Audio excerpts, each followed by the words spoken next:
All right, we are live. Can everybody hear me?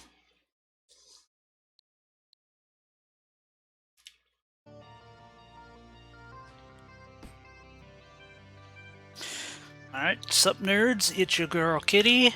We are back today with interdimensional Metroidvania Axiom Verge 2. And chat, I have a bit of a problem. I am currently at 89% item completion and 97% mat completion. Unless there is a bunch of skill points hidden in a closet somewhere, which I doubt. There are a whole bunch of things that are hidden somewhere that I've been and are completely unaccounted for.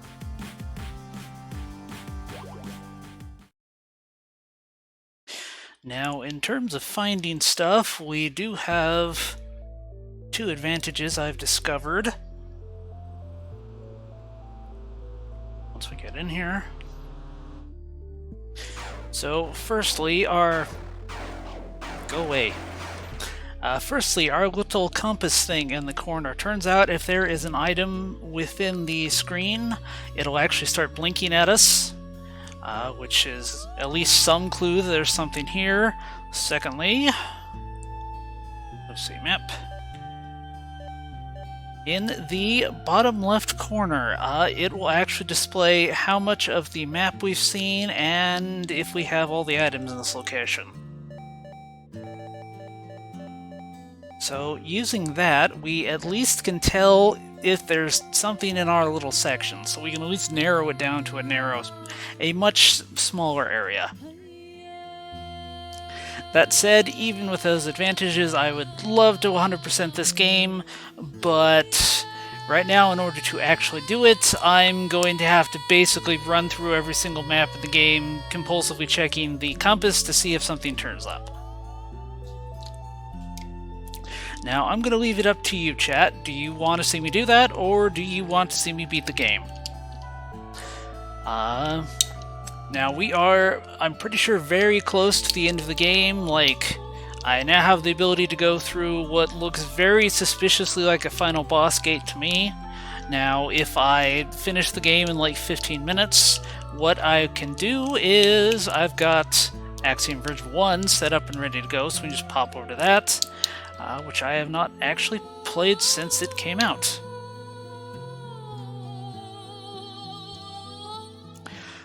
How about we do this? I will look for items for a while, and when you guys get horrifically bored, tell me to stop, alright?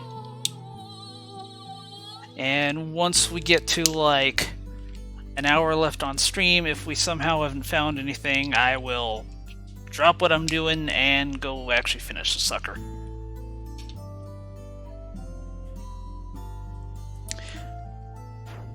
Alright, so digging around it is. So let's see, I got two things I want to do first.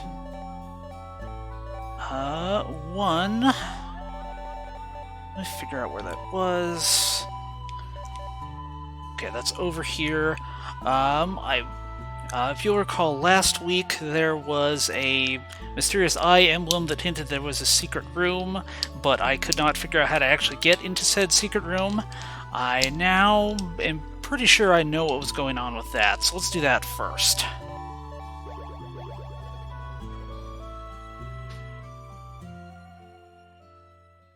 That is at least a known thing that I'm missing.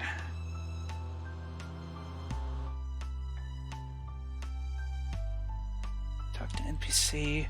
Other thing I want to do, once we're done with that, is, one of the NPCs hanging out in one of the other areas. Last time we stopped in and checked on them, and they had turned into some sort of horrible monster. I kind of want to go bug the rest of the NPCs and see if they've done that too.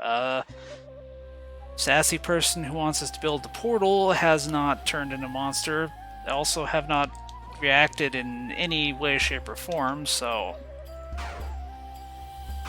I don't know if that's good or bad.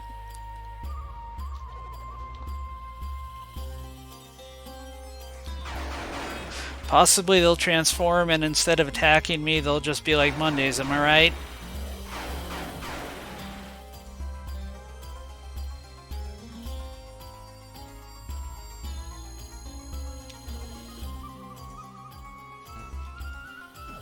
hate you guys.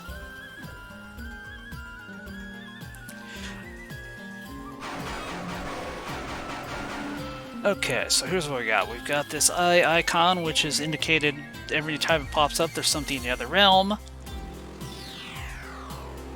Now, when I actually look, there's this arrow that's very cleanly pointing to this little passage right here. However, when I had actually gone over there, I didn't see any sort of passage, and that's usually the case. Now, I think I was just not thinking about this correctly. Let's kill these jerks first.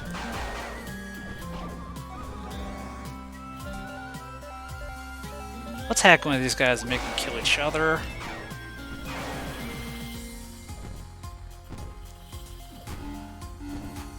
Okay, so I'm pretty sure what I need to do, hop into this little secret nook right here, use our breach attractor to grab that portal, bring it over here,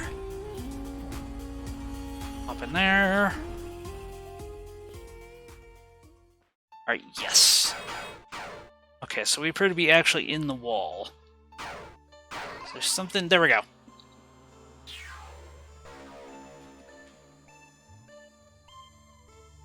Cool, got skill points. So yeah, and this space corresponds exactly with that little secret passage. I just did not think we could get in here because there's not a lot of spaces you can get into that you can't see.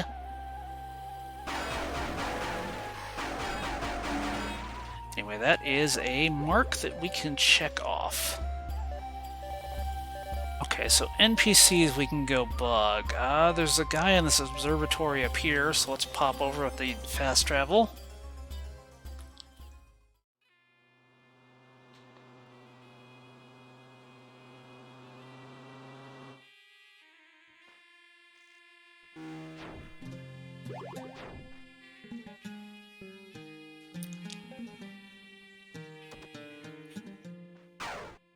So... okay, this guy looks okay.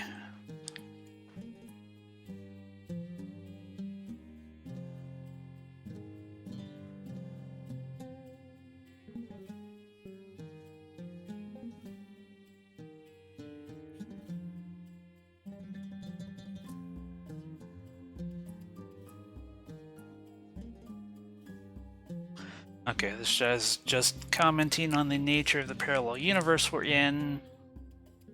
And he's not in distress or saying anything different, so... okay. Maybe I'm just paranoid and that person was special? I don't know. Kino, hello! How you doing?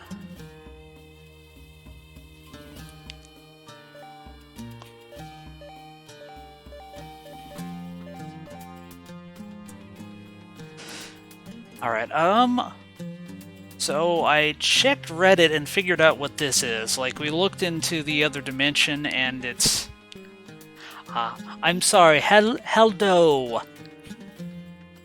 I guess that's not a word in my native tongue.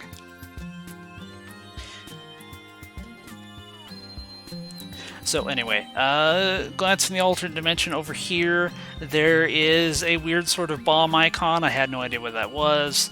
It turns out that is an Easter egg. I guess there is a user on Twitter named, I think, Miss Nice Gamer. Apparently she had the first game on her top games of forever list for a very, very long time. Which I guess was enough to get an Easter egg in the game. And luckily, I'm not the only person who found that and wondered what the heck it was. So let's pop back over to some of my other questionable areas.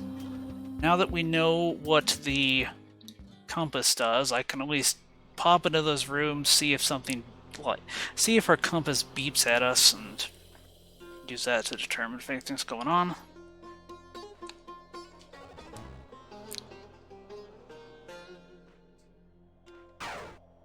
This is mostly weird because there's like a transport helicopter right here. which... So, as a reminder of what's going on in this game, we are a big multinational CEO who, like, bought an Antarctic base from one of our rivals. Said base had basically a possessed freight elevator that sent us to another dimension. A dimension in which some sort of war occurred, in which a giant, like, Assyrian statue god gave the residents advanced technology, and basically they all used that to turn themselves into sentient weapons. We picked up one of those sentient weapons at the beginning of the game. She eventually proceeded to hijack our body. She's uploaded herself into a bigger, nastier weapon and is waiting for us to quit messing around at what is very obviously the final boss point. Okay, if there's anything actually here, it's not beeping at me. Now, that all sounds very dire, but as is the nature of video games, she's obviously just going to wait around patiently for us until we get done dicking around.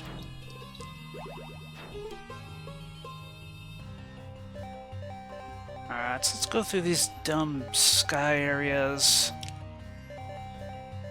See if there's anything else we can find.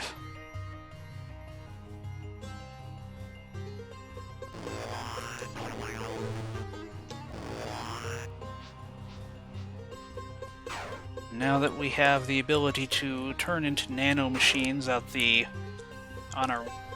our slightest whim, those areas are a lot easier to explore.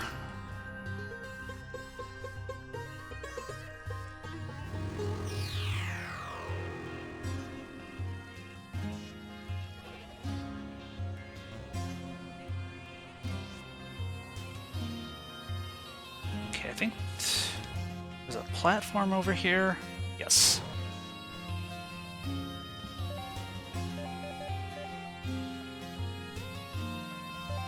Yeah, that was like a one-screen thing. Otherwise, we need to get a couple screens over just to check everything.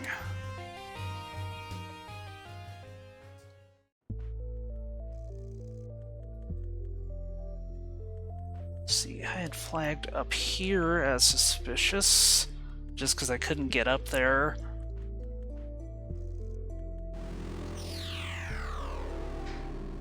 Yeah, that's like kind of a weird little inaccessible area, but it doesn't look like there's anything in it.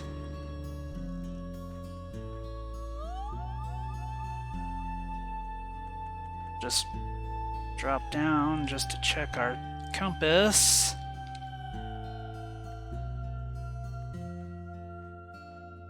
Yeah, I don't think there's anything in here. Also, it's nice that we can just scale this wall. Mark that. And let's go fly over here.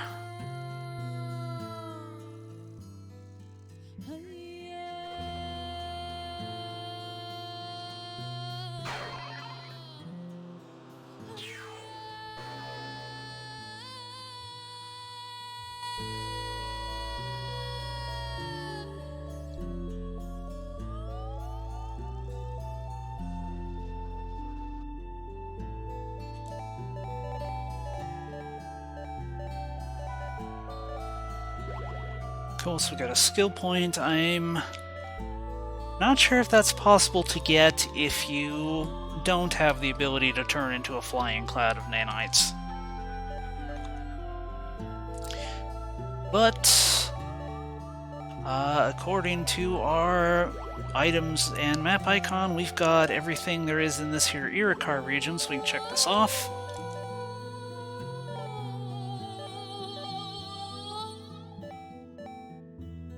Not so much in the Breach version. So let's...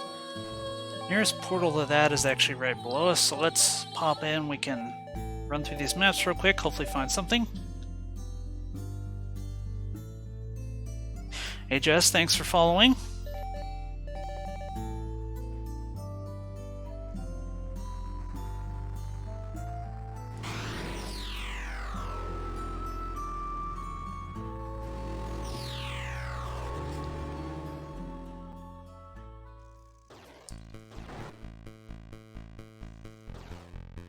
This little area up here is very suspicious, but there doesn't appear to be actually be anything in this. Just kind of initially inaccessible.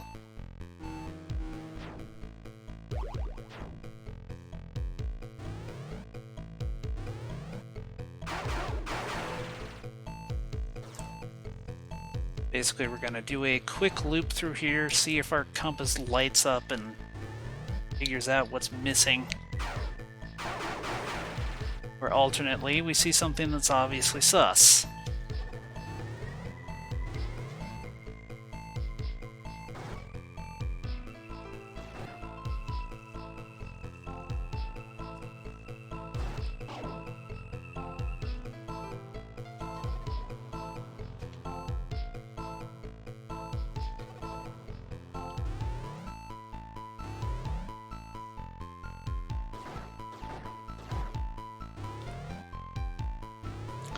Alright, chat, holler at me if our detector blinks and I don't react to it. We are looking for the little blue crystal in the bottom left corner of the screen to blink at us and hopefully tell us there's a secret item here that we have no idea is there. Can we hack these guys? Yeah, we can't do anything interesting.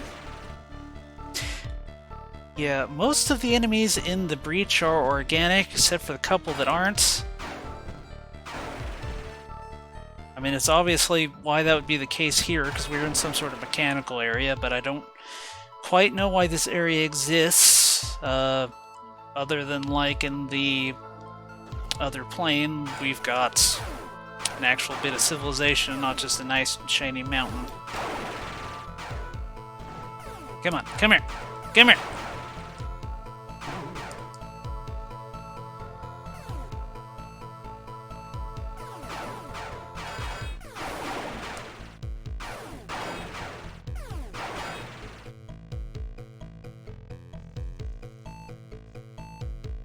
Check out that little crevice. I thought I killed all of you guys.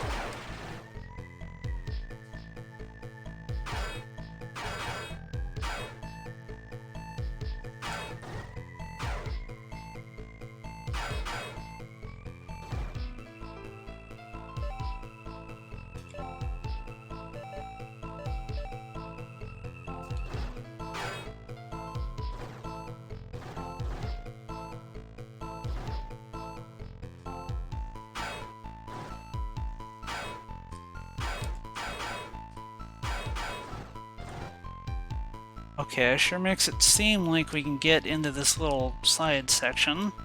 Because he's in there. Oh. We can just walk in.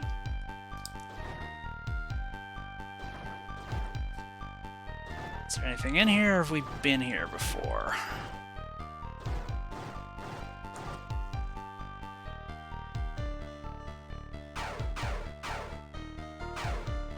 It's like nothing, just a shortcut.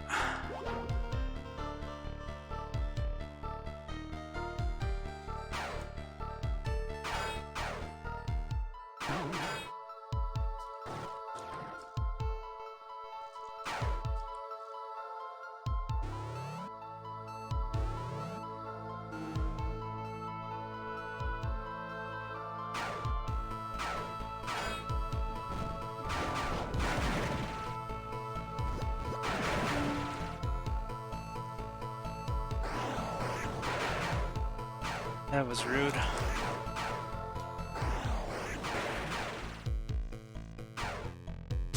I wonder, what sort of ecological niche do you think a thing that lives in what appears to be a snow column just jumps up and down occupies?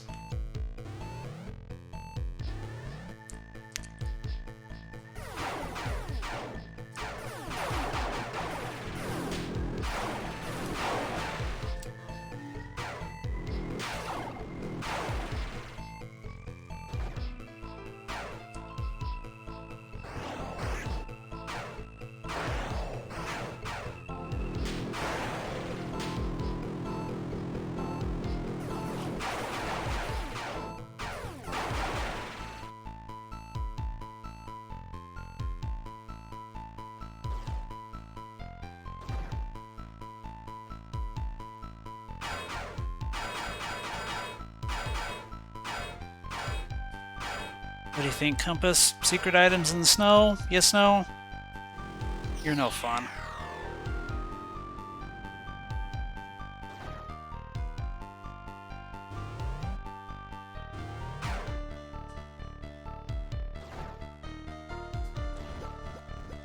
Preying on unsuspecting snow angels. Yeah, for a couple months out of the year, the, like, snow angel feeding niche must be pretty good, right?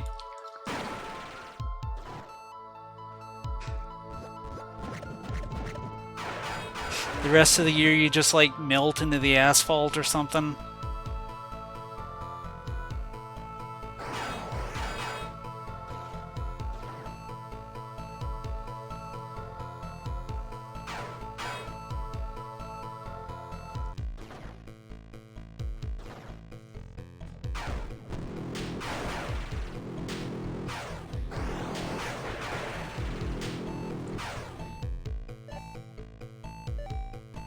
Okay, let's check this little dead end.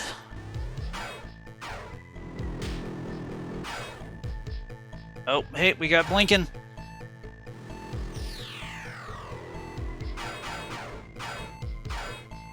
Just on the screen. Yes.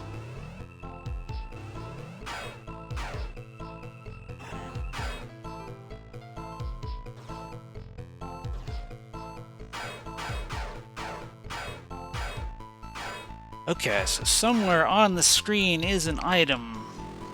Where? I don't know yet.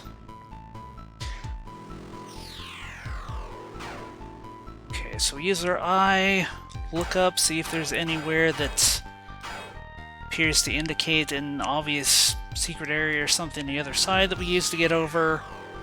Not really seeing anything. There's not a breach on that side, so I don't think there's any sort of moving portal antics.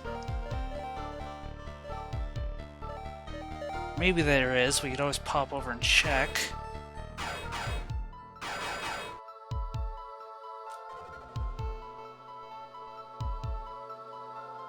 Secret passages, yes, no.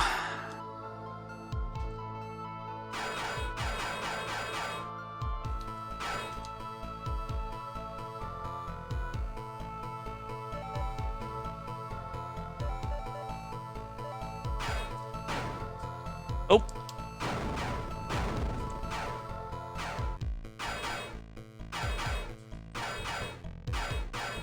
Ah!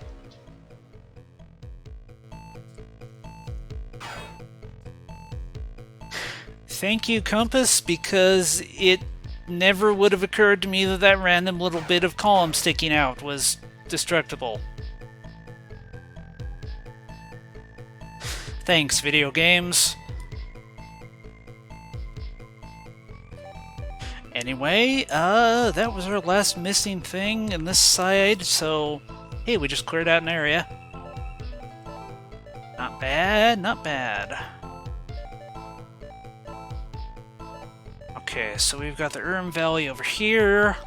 Checking both sides, we got items missing in the breach and in the normal dimension.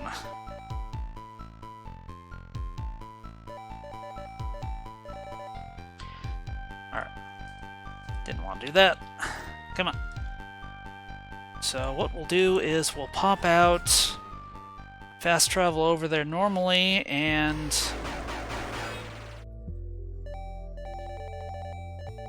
basically go through there on foot, and then if we need to switch over, we can do so.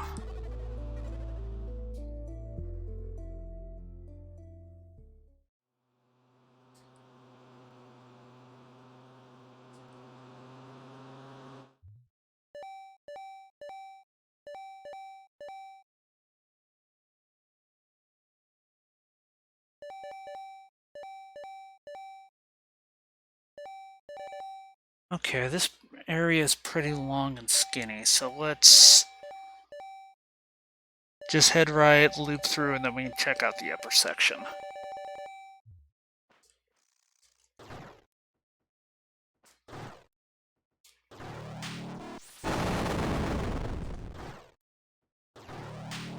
Gotta destroy all the rocks because they offend me otherwise.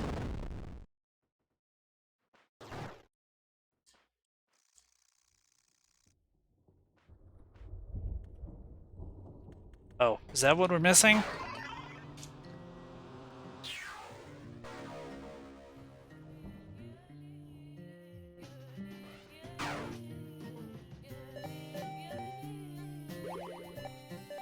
Okay. It's something we were missing, but not the only thing we were missing. Now, obviously I marked that because I saw it, but why didn't I just get it the first time? Because I should have had the drone at that point. I don't know.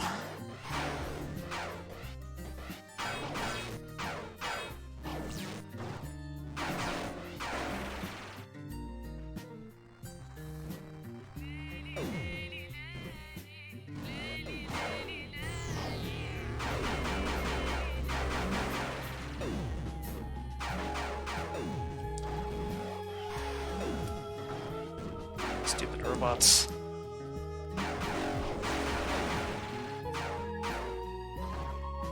It's kind of neat. These little eyeball guys just serve to act as spotters for those artillery scorpions.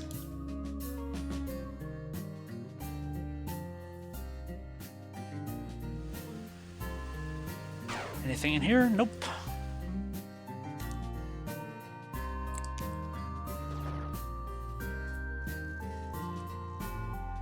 Go loop through, double check that we went through the whole top of this thing. Because I don't know what the detection range on the compass is yet. I don't know if it will alert us if there's something in the same room or if we have to be on the exact same screen.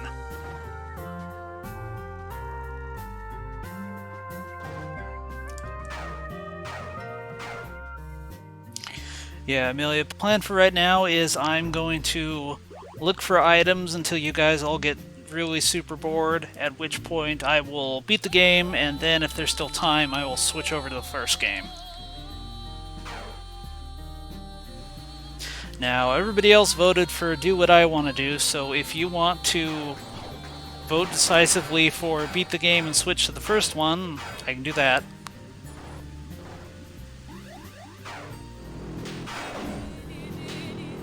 I am an extremely benevolent dictator.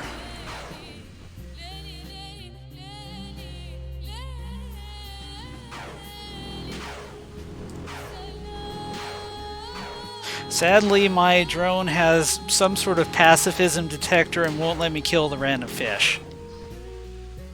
Can I kill them in human mode? Nope.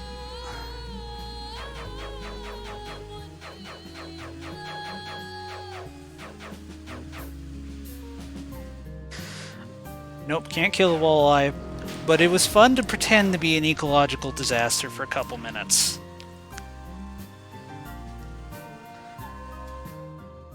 Secret waterfall that we've already checked.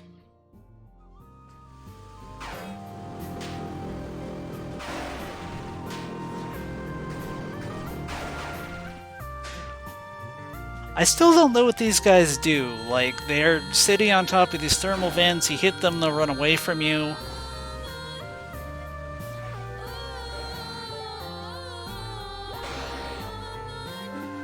Now, if you hack them, they're carrying one of those sub-tank things, but, you know, which is perfectly good justification in and of itself, but as to, like, what they're supposed to do, in terms of, like, defending things, I don't really know.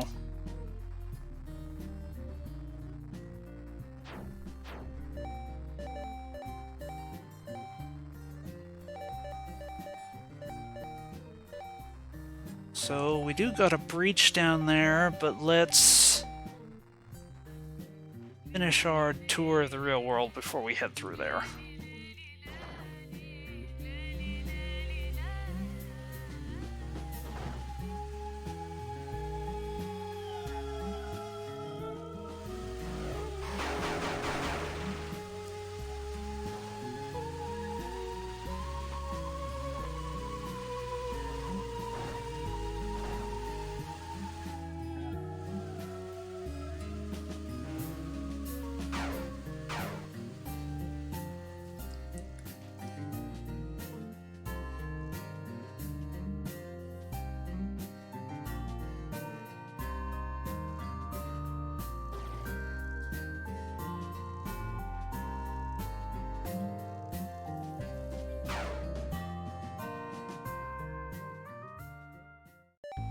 Okay, we've crossed over into the next map section, so we can go back.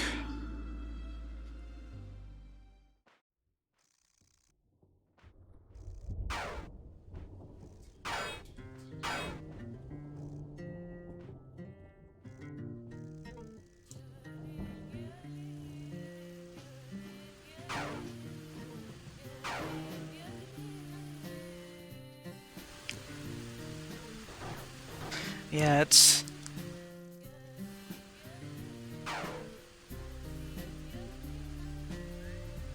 Okay, we got an item dispenser.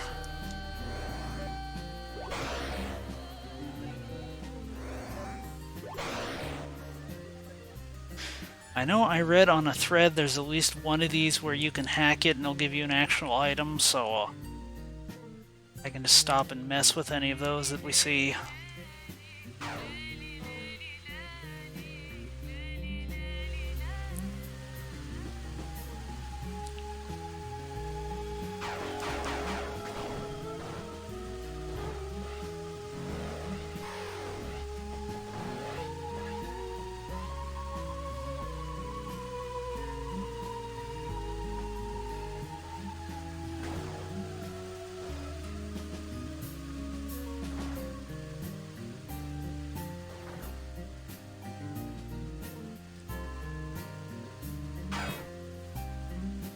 What do you got? Compass? Any items in here? Guess no. Looks like no.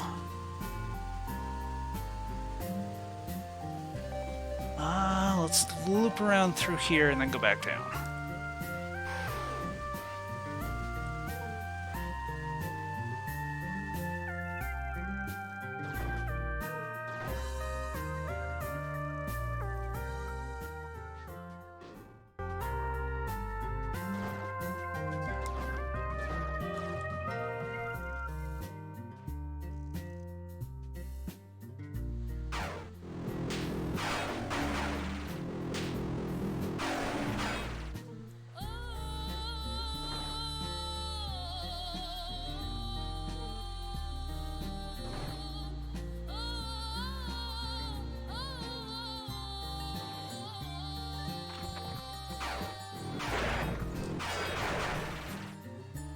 Okay. I remember this place. Let's come back here in a sec.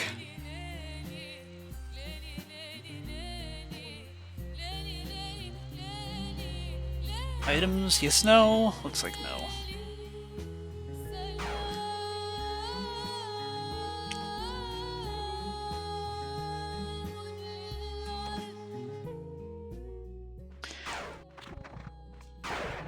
Alright. So, you remember the interdimensional portal that was hidden inside of a freight elevator? Well, we've got more than one of those.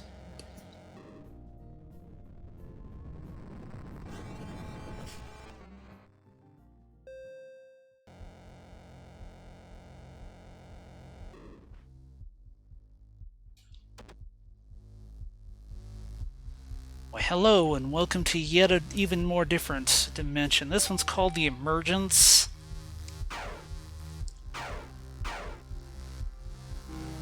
I'm not 100% sure why this is even here, other than because, like, parallel dimensions don't have to make sense. There's not a lot in here. We've got this lady. She's some sort of alien queen. She's hiding behind this barrier because at one point the AI weapon that stole our body, like, popped through here and harassed people and then left.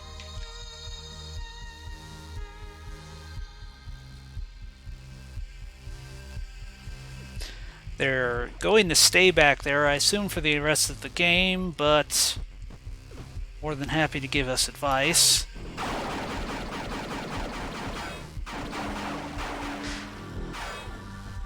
Last time we came through here, these little gross hive things weren't doing anything.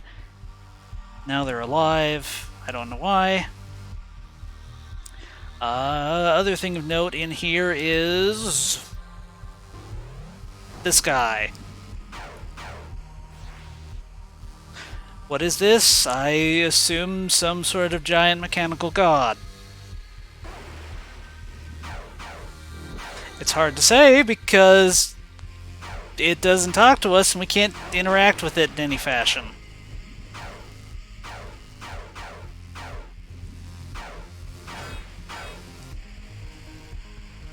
Got this force field back here, which doesn't look like we can get through, and there's no rooms back there, otherwise the map would indicate as such.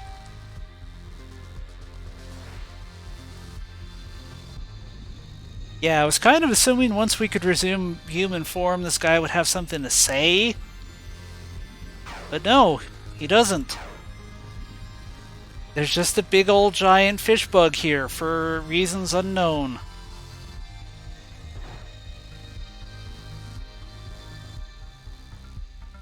Would this make sense if we paid more attention to the lore? Maybe.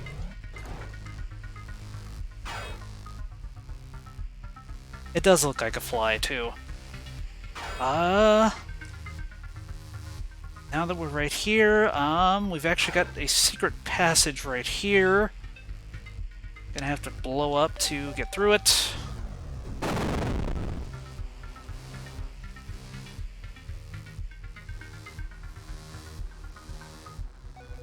Let's blow up the wall, hack this door. Haven't had to do that in a while.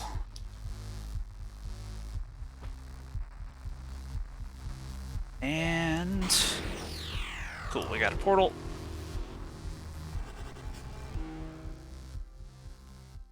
Fish bug is ineffable. Yes, it is.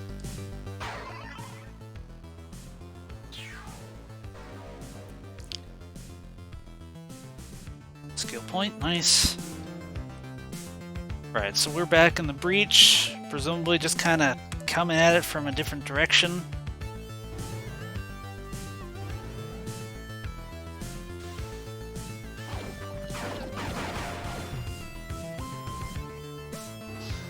I believe this just connects up to a door we couldn't get through before. So I can take that dot off the map.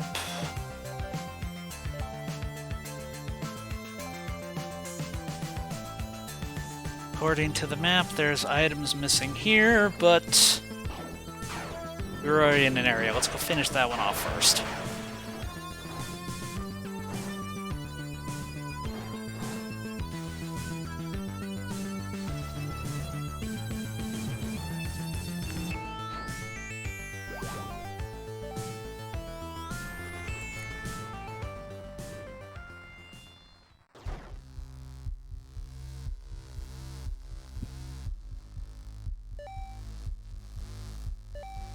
Yeah, so we wouldn't have seen that passage if we were just going off of items, but the whole map hadn't been explored yet, so we had at least that clue that was over there.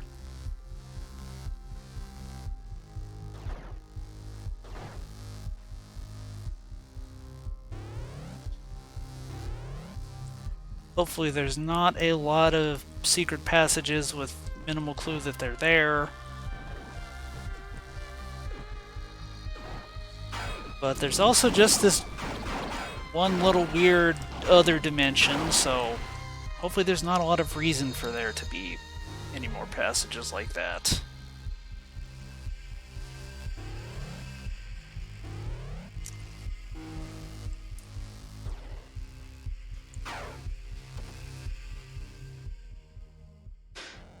Alright, so our magic freight elevator at the very beginning of the game stopped working when we went through it. This one lets you go back and forth. Why? Couldn't tell you.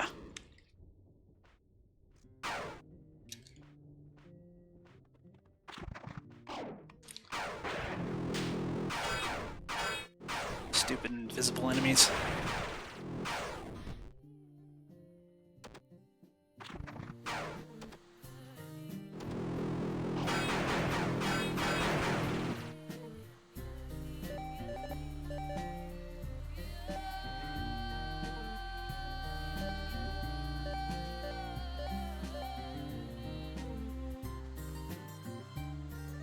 Okay, so we're still missing one item somewhere.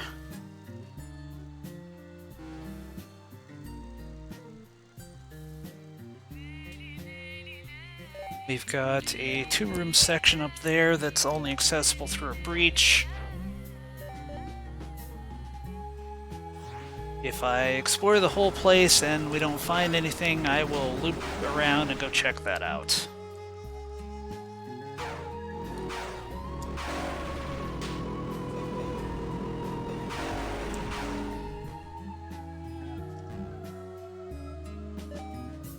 Okay, this eyeball right here is just alerting us to a secret passage.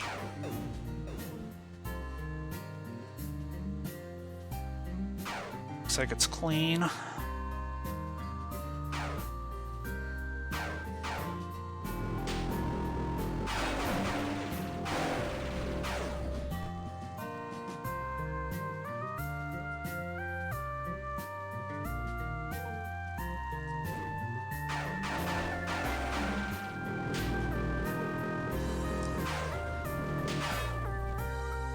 Yeah, that's why I was so confused by that other secret passage, because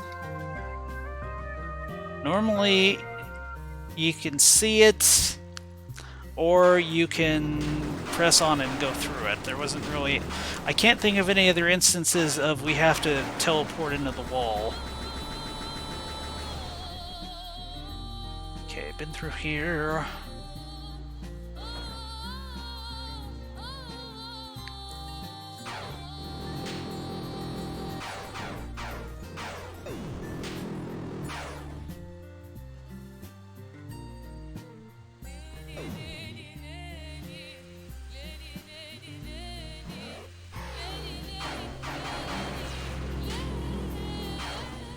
Okay, we got one more big room where our item might be.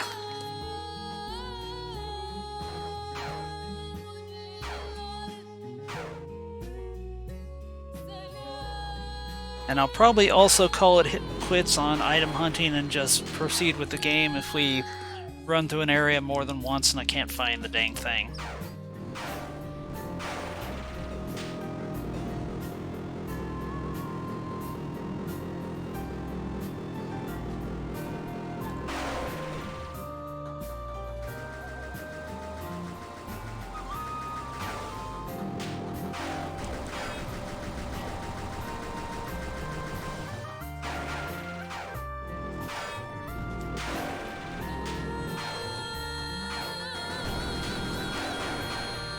Hate those guys. Oh, we got blinking.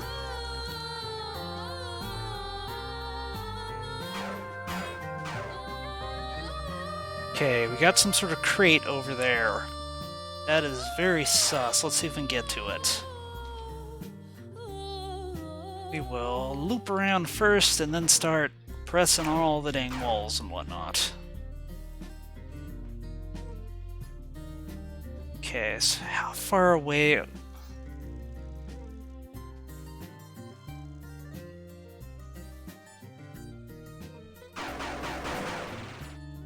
Okay, so it looks like it's got at least a one-screen detection radius. I'm on this tile right here. If it's in the crate, that's at least one away. Oh.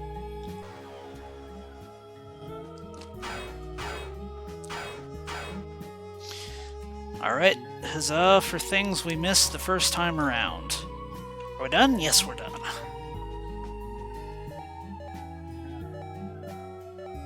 Okay, now we gotta check the breach.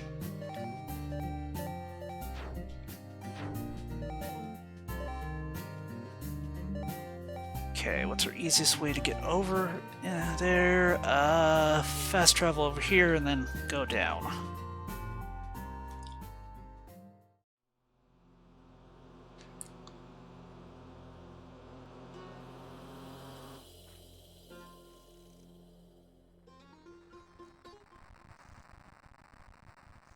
Okay, so this breach is hidden until we use our second sight to uncover the breach.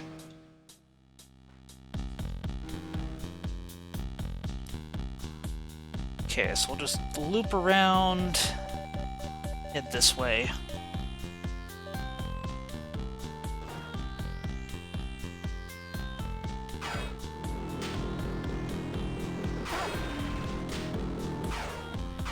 And we've got at least 2 areas I flagged as being sus.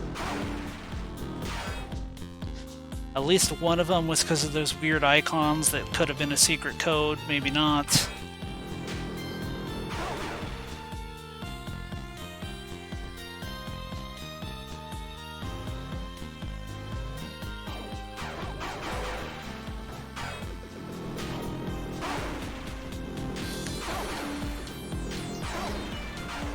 I know that I get suspicious anytime I see anything that appears to be secret icons ever since Fez, which basically had a whole substitution language that you had to figure out how to decipher just based on in-game stuff, and yeah, you basically had to figure out the language and then decode a whole bunch of little stuff hidden in the background for a bunch of puzzles.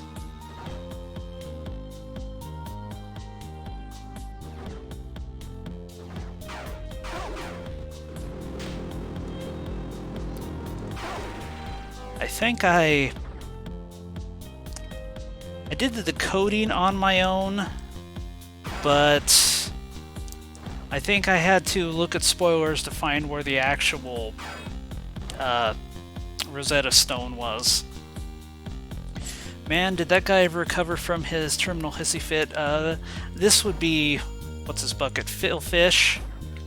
He was a pretty prominent early indie creator after the first Fez blew up around like 2012. Basically, like, he got teleported into stardom. A whole bunch of people were picking on him on Twitter, and he basically just canceled Fez 2, and that was that. Did he recover from his hissy fit? No, I don't think so, and honestly, I don't know if anything of value has been lost. Come on, bees.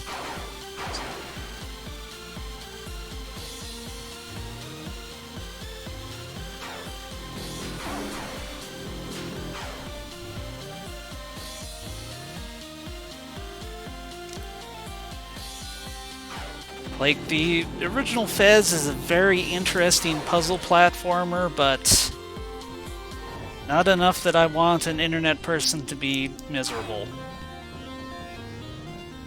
Oh, we got blinking!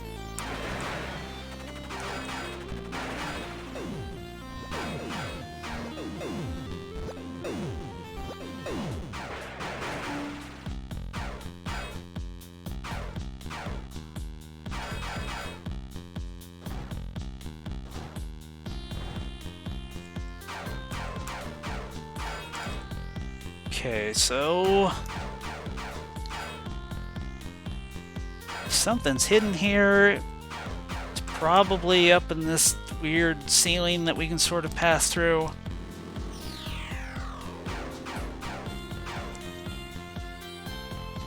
Maybe not. Let's go check the rest of the area first.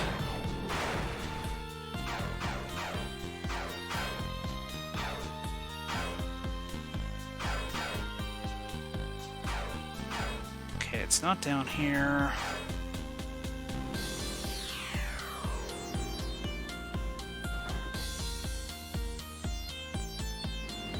Okay, we got a something up here.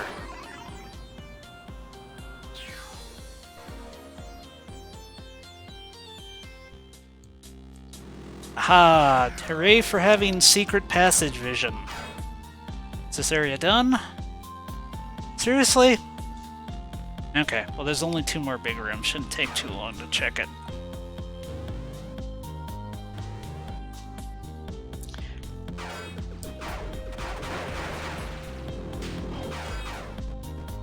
Okay, yeah, this right here is the secret code, or maybe not, like. And I'm not totally crazy to think this is a secret code, because there have been several second sight secrets where basically it gave us a sequence of arrows when it pushed those in. This, I don't know what to do with, because you got the triangle things that could correspond to arrows, but then you've got like the O and the C. And I was initially like, okay, those could be buttons, but only if we're using a PlayStation controller, which we are not.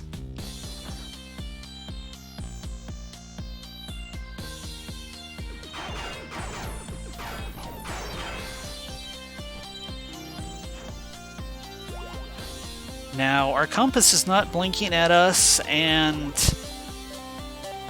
we've got 100% map completion on this area, so I don't think that could possibly open up a secret room, so probably it's nothing.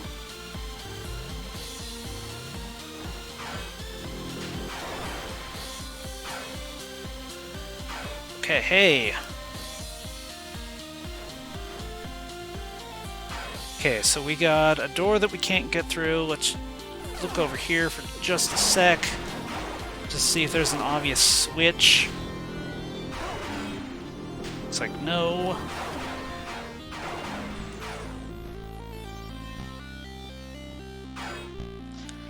Alright, so to get in here, most likely we're going to have to do some thinking with portals and get back into the breach from that other side. So what do we got over here?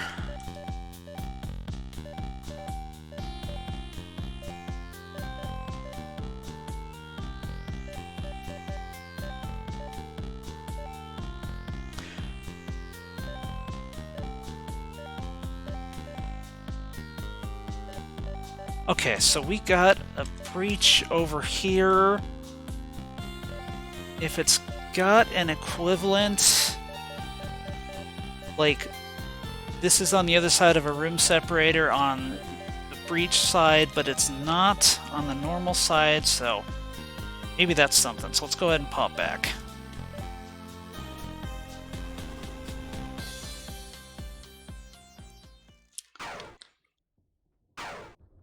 Now, we have the ability to exit the breach from any point, but we can only get back into it via a portal. So, basically the same mechanics as the Dark World in Link to the Past.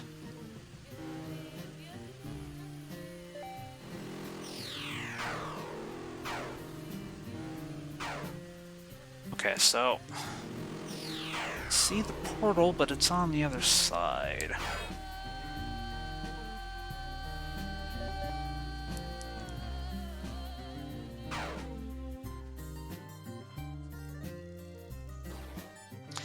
Oh, that would be Legend of Zelda: The Link to the Past. That would be the Super NES installment of the Zelda series. Which, if you never played that, I would be happy to play at some point.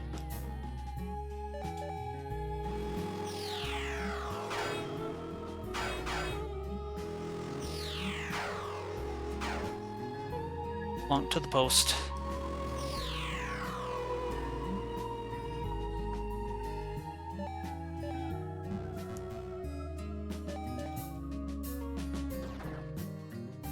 Okay. So, with our second sight, like, we've got the hollow area on there, so we can see the room on the other side. There's obviously a little depression over here, but without a breach, I don't know how to get over there.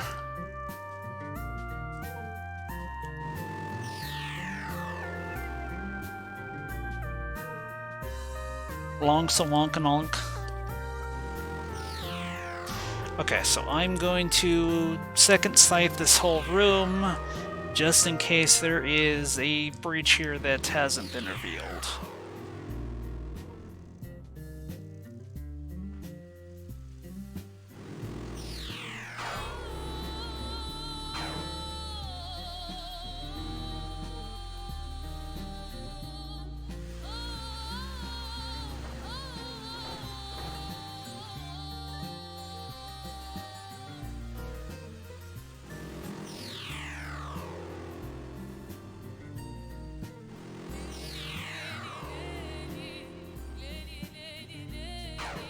Okay, and this room's blocked on the other side. This little pedestal right here, I think, is where we got the weird hookshot screw attack thing. This, so we needed it to get through some rocks.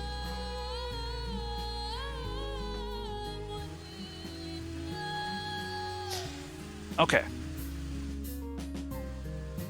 I'm pretty sure we need to do some thinking with portals, but Which portals and where, I am not sure yet.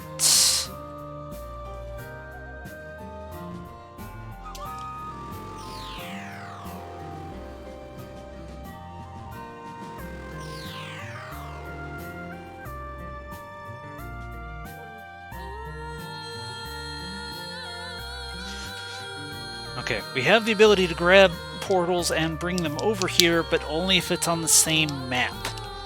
If we have to do a screen transition, we can't get to it.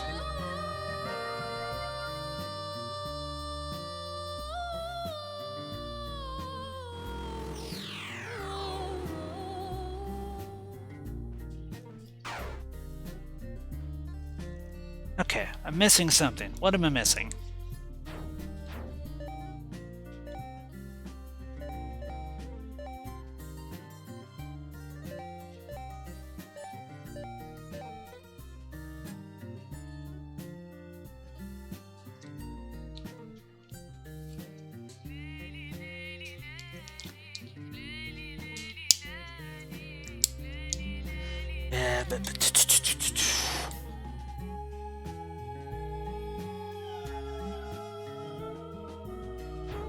Okay, well, let's loop around, go back in the breach, see if anything occurs to us.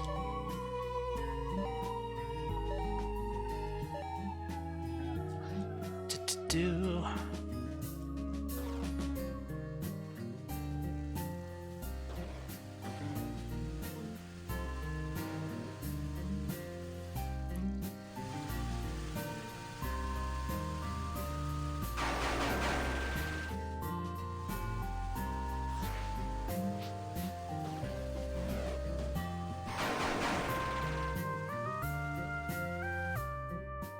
And this is why item hunting is fun, because every so often we'll get some sort of puzzle that isn't completely absurd. Okay, so we got that portal right there. Drag it back up here, and let's get back into the breach.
Okay, there was a skill point hidden over here at one point.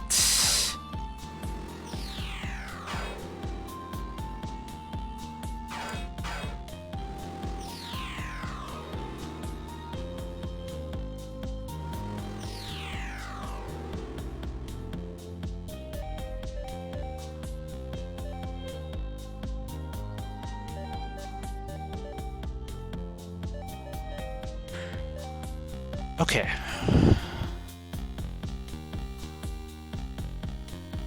I don't think there's some sort of secret passage we're missing, because otherwise the map wouldn't be complete. Come on, what are we missing?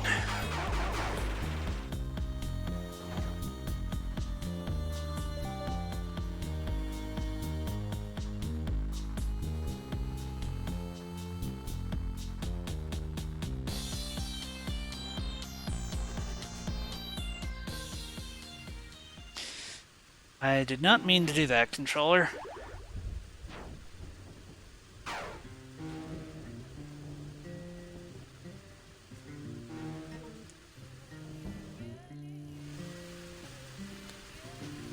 Okay, so we've got that portal, and we can technically move it, but I don't know if there's a reason to do that.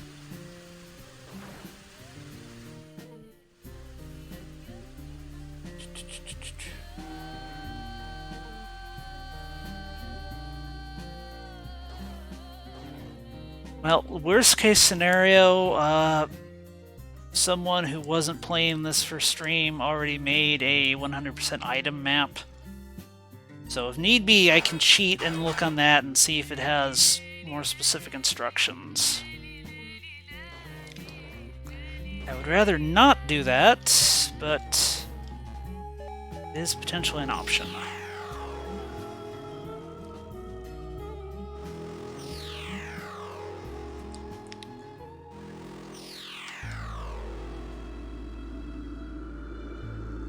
Okay, yeah,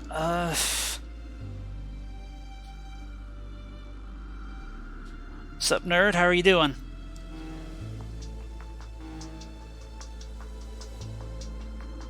We are in the middle of hunting for secret items, one of which is in an alternate dimension, behind a gate that I don't know how to get through.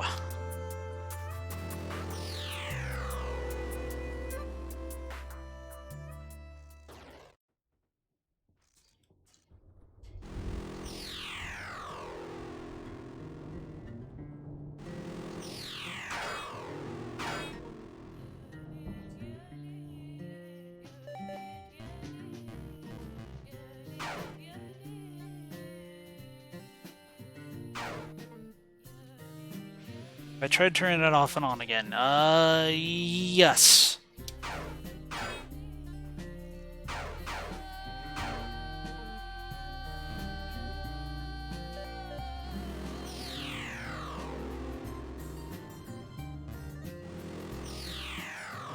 Okay, I don't see any secret passages. The adjacent rooms in the breach are completely blocked off, so we're not missing a secret passage that way.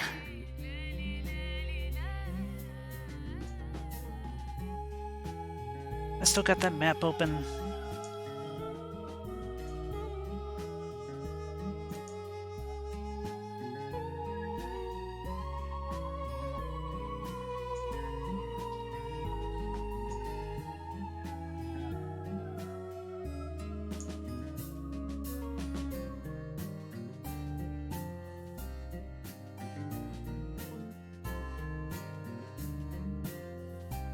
Okay, yeah.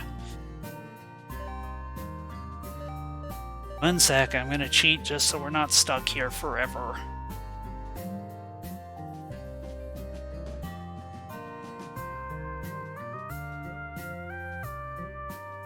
It's, 3126.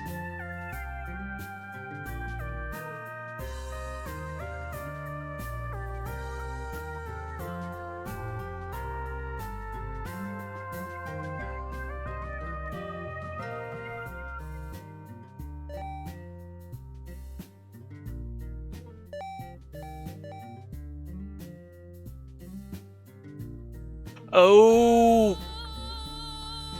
Okay, I know what we need to do. Hang on. First, we gotta get back in the breach.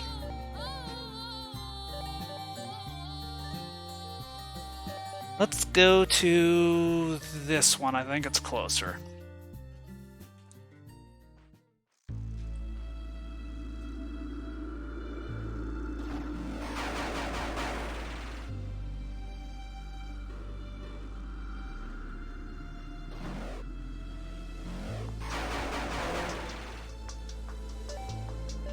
Can I do...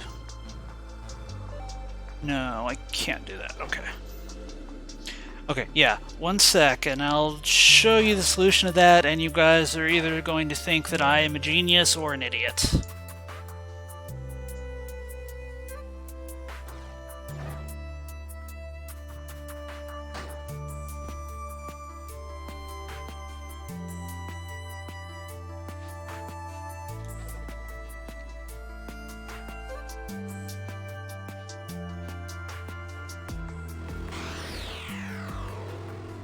A geniet. Yes, I might be that. Okay. So we're back in the breach. Pull up the map. And bam!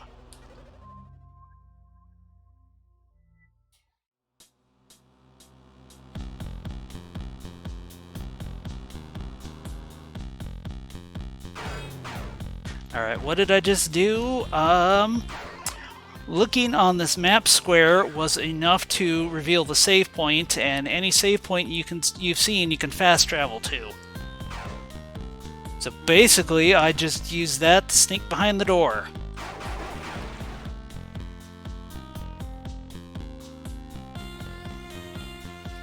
Alright. Okay, this area is done.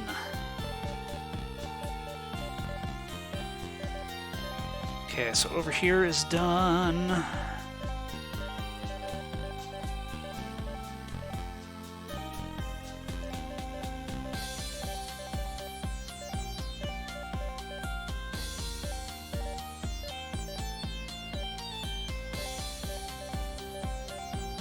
Okay, so this lake area is still missing items. Glacier is good.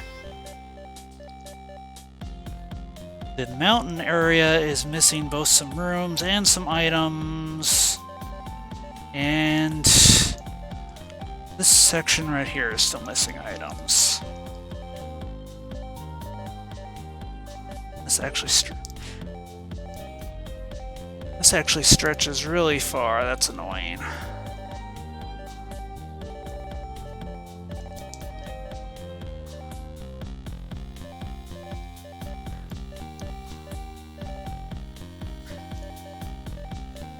Okay, let's start from the breach this time and see what we can find.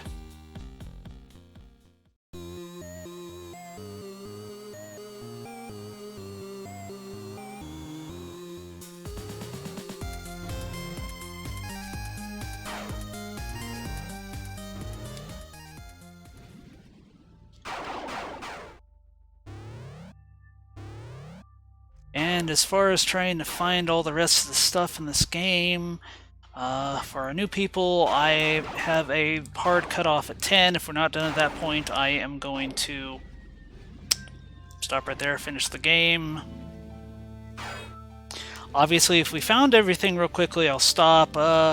Otherwise, if one of you says uncle and begs me to stop, I'll also just clear the game real quick, and then we can just proceed to playing Axiom Verge 1 for a bit.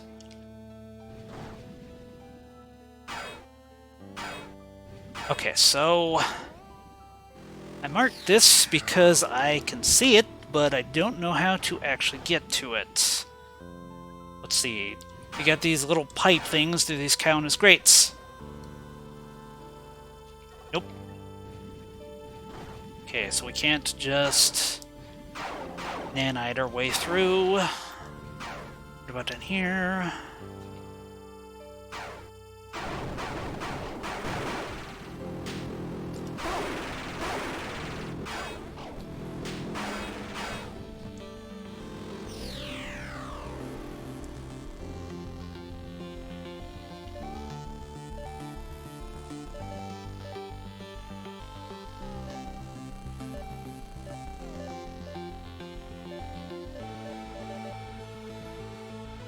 Okay, there's not a breach on this side, or at least not one that I can see.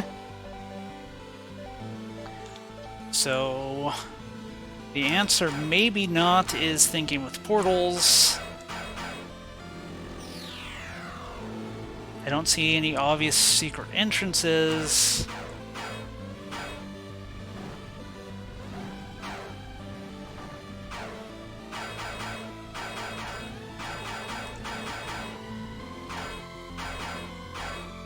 Gonna obsessively sit and hit things because it's possible there is a secret passage we can break into to get into there.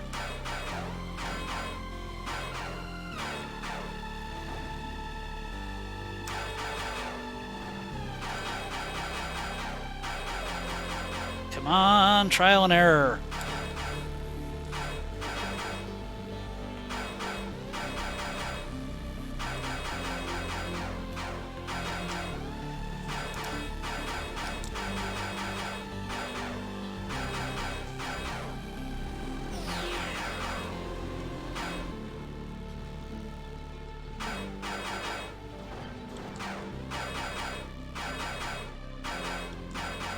Okay, hitting the walls isn't working. Just do one more sweep for anything not obvious with second sight.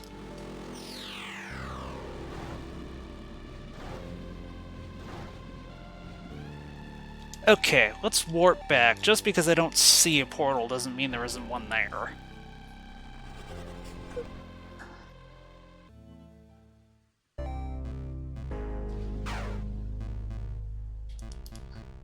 Okay, so normally the breach detector would grab everything if there was something. That doesn't necessarily mean there isn't, just that I can't see it.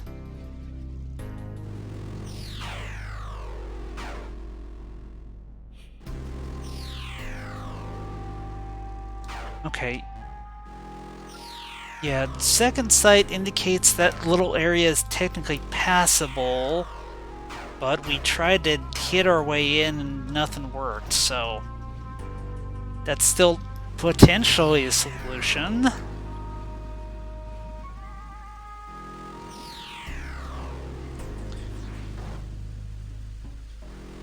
Oh yeah, here is one of those secret button input things, but we've already done this one.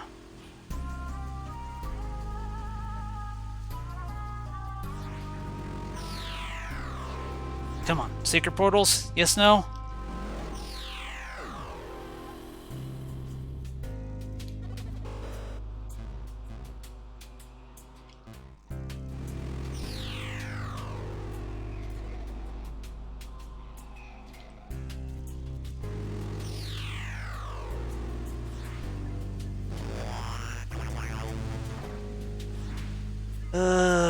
Just in case, let's reveal this again.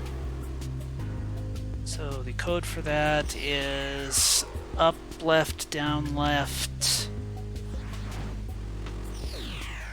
Right, right, right, right. Up, left, down, left, right, right, right, right.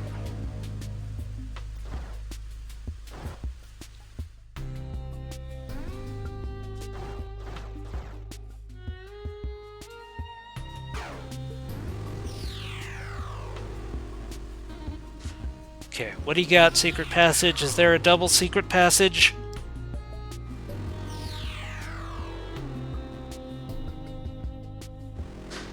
Nope.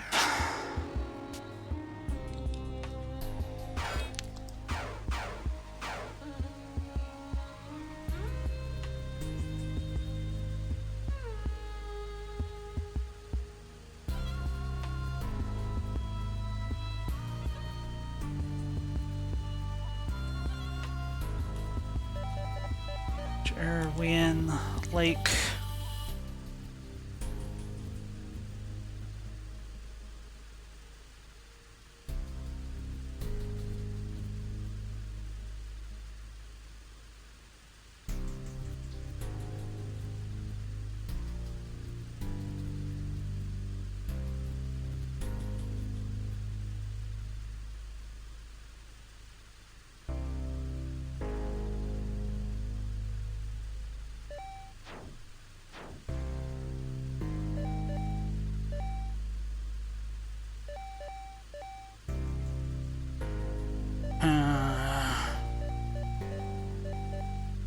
Okay, wait, there's a second entrance right here.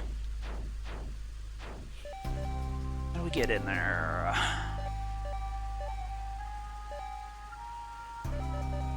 Okay, portal right here. Let's go over there. Do some fast traveling.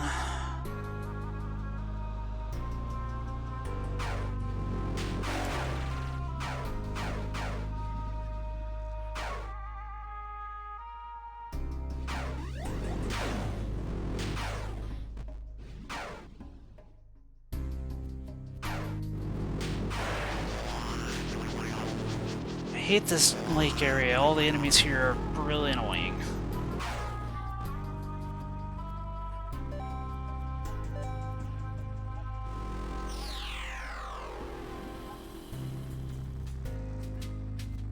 crap. Can I get into that breach from here? Or rather... I can move it, but is any of this section passable?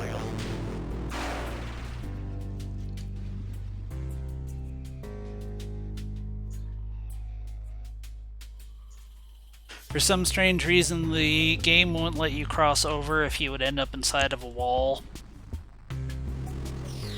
I know, what kind of preposterous logic is that, right?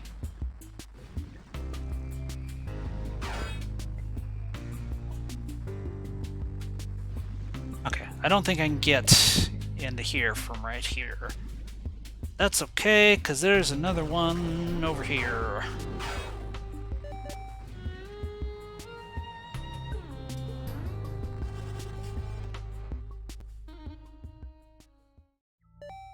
Okay, that's closer anyways. Okay, so... door up here, let's find that.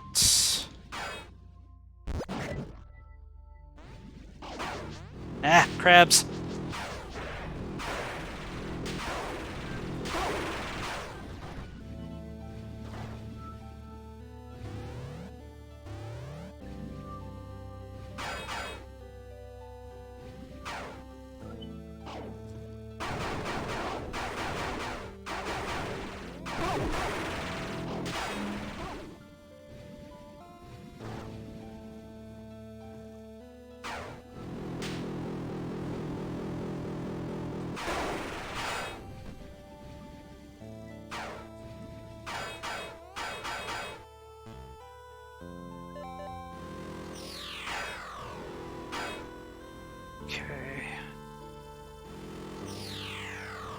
Nope, that just took us back to where we were. Okay, what am I miss... Oh! Aha! Okay, there were blocks to break, just not where I thought there were.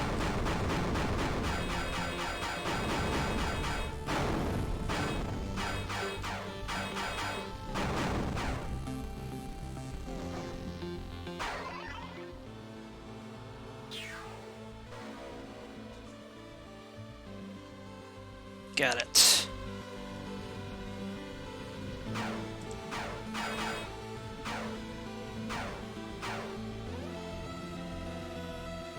If I go in and out, does that reappear? Alright, video game secret hunting lesson from Aunt Kitty. Look for things that are different. In this case, there was a weird little single tile divot right here that turned out to be our secret passage.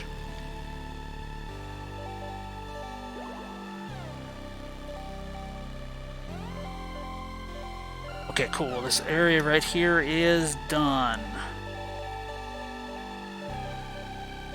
This one's done.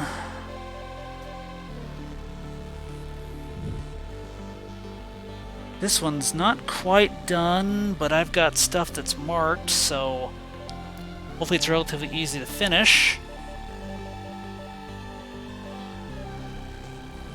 Let's portal on over there and see what we find.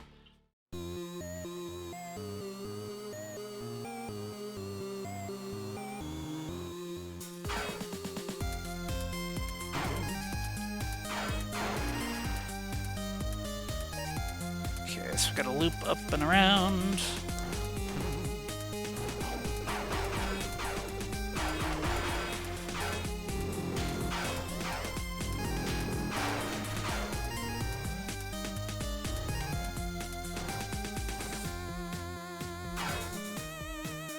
Well, I'm happy to be making progress, but I do hope that at least some of the remaining secret items are clever puzzles and not just weird little secret passages several screens away that I missed.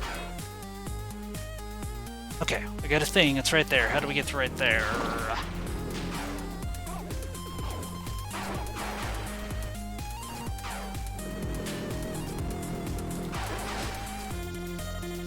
They gotta kill all these little sea cucumber things just because they're annoying.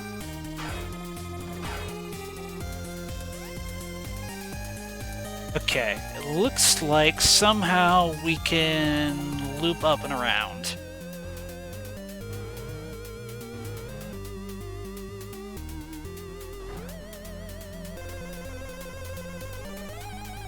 Aha! Look, it's our friend the Greats. Luckily, Greats are no longer an obstacle, because we can turn into a flying cloud of nanites.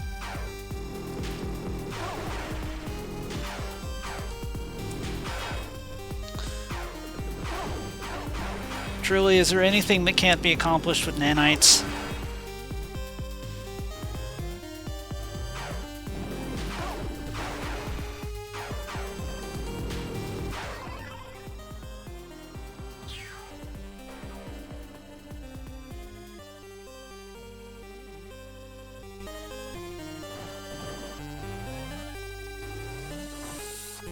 Okay, we got that, but there's still stuff in this little room, maybe.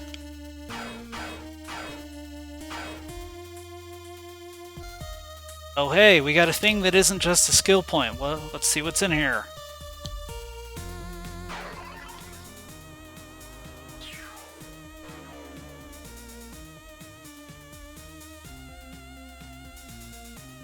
L2, your drone becomes a formidable weapon when launched with Iskiri. Iskiri, I believe, is the slingshot ability.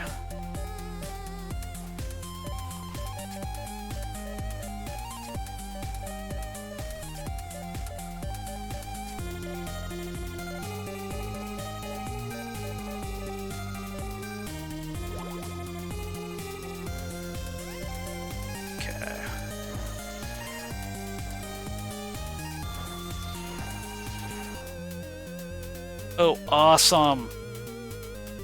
Okay, so before, in order to use this slingshot ability, I had to, like, hook on a ledge and charge.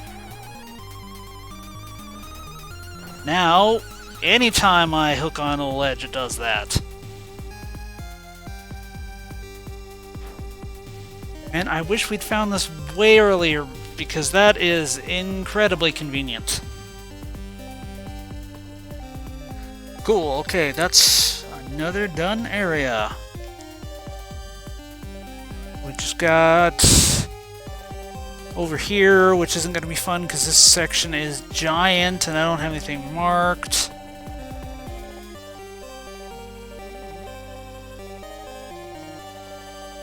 After that...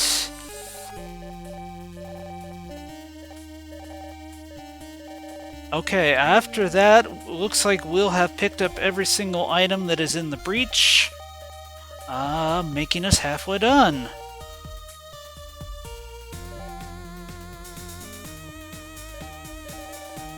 What's the best way to start? Saris. What do you think, chat? North or south?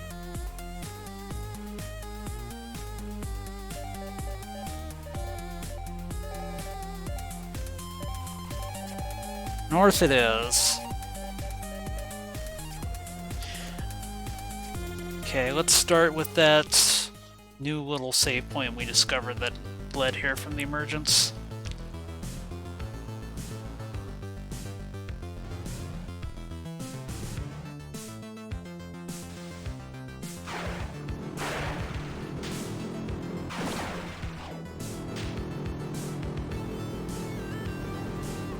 Well, if this area is going to be giant, at least it has some rocking chiptunes.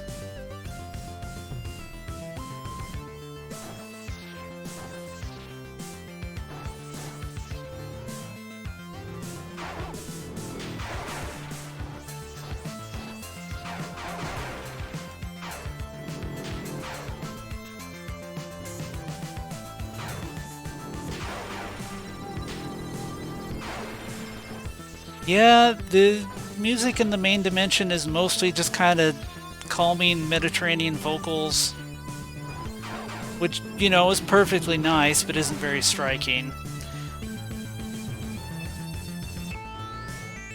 The music in the first game is part chiptunes and part chiptunes with kind of weird lyrical bits.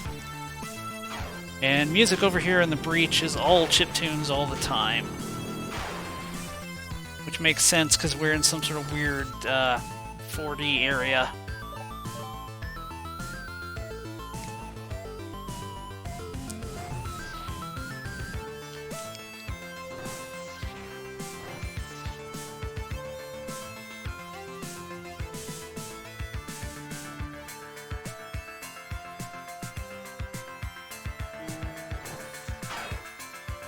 Okay, I think we got a portal to actually get over there. That's... well, it's annoying, but it'll take us a second.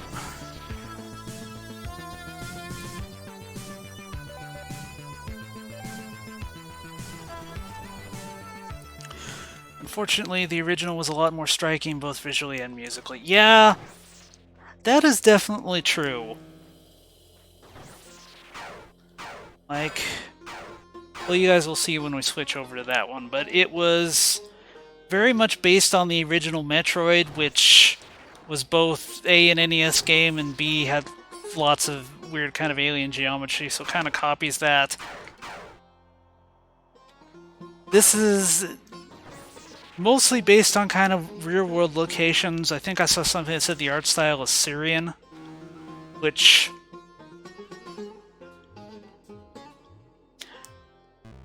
you know, it's a very neat art style, it's just not weird.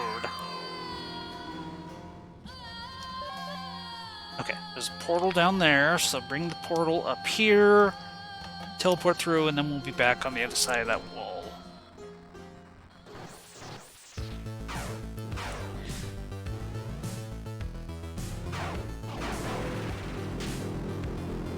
Yeah, so there's pros and cons. Like, the first game was definitely a lot more visually interesting. The combat was also mostly better because it was all gunplay instead of kind of this weird mix of melee with some projectiles.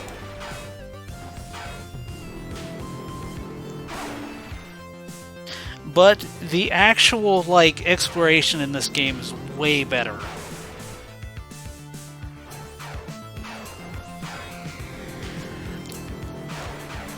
Like, there was no sort of, like, portaling back and forth equivalent in the first game. It was just one single world.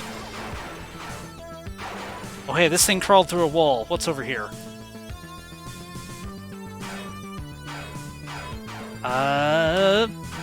Secret passage I must have found already.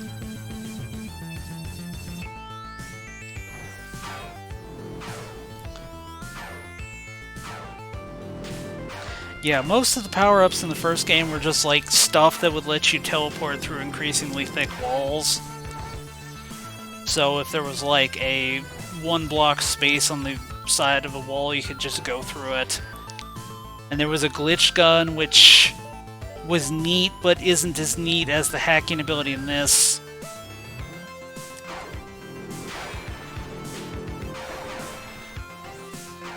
Mostly just like...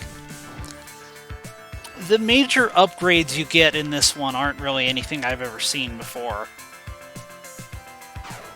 Like, a common conundrum in Metroidvanias is there'll be like, oh hey, there's a one-block space that you need to get through. Like, Samus can get through that with a morph ball, some people get the ability to crawl, you could get through those in, like, some of the Castlevanias by turning into a bat. This gives you the little drone thing, which... give you two different abilities at first. One, you could get it through narrow passages, but also, before we gain the ability to switch back and forth, you'd also throw it. So you could also use it to get into passages you couldn't quite reach.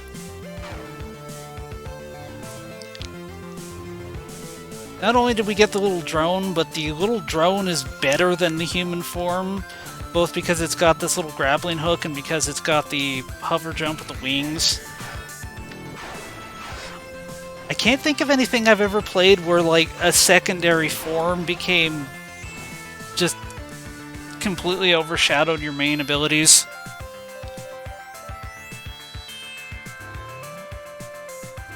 And just like, yeah, most of the other abilities you got in this, I just did not predict them. Like, sure I called the ability to turn into a cloud of nanites, but like portal vision, I didn't anticipate that. The ability to just grab portals and drag them around is completely unprecedented. That completely changed the puzzle solving.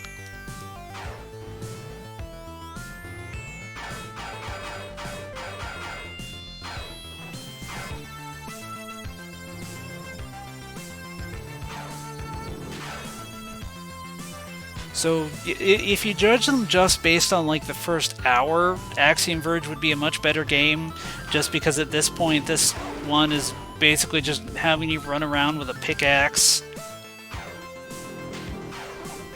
But back here in the end game, this is very much surpassed the first one.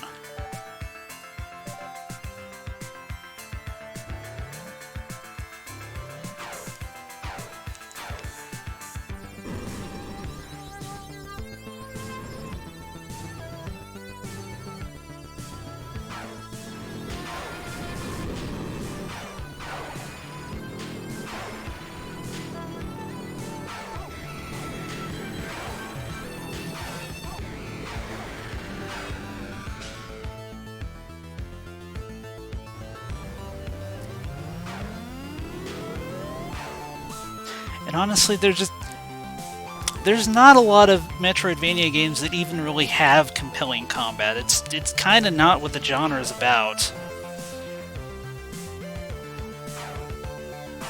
Like, just even back in Metroid, most of the things are just like, you know, you're running around a planet, but there's just critters and they're just doing their thing. If they get in the way, that's kind of your fault.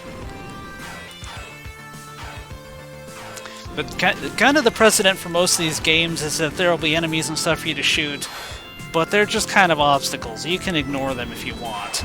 The exploration's the main thing.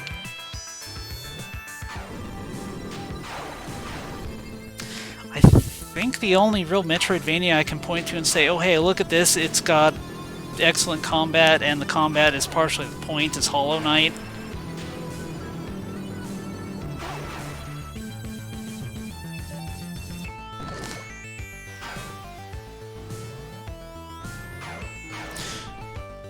Or you could be a Metroid murder hobo. Yeah, I'm definitely doing a lot of murder hoboing. I don't have to kill most of these things, but they're there. Now they need to combine the gameplay improvements of 2 with the visual oomph of the first. IDK as an observer, I just can't help think, oh, this looks like a world in Starbound, which, yeah, you're right. The graphic style in this is very reserved.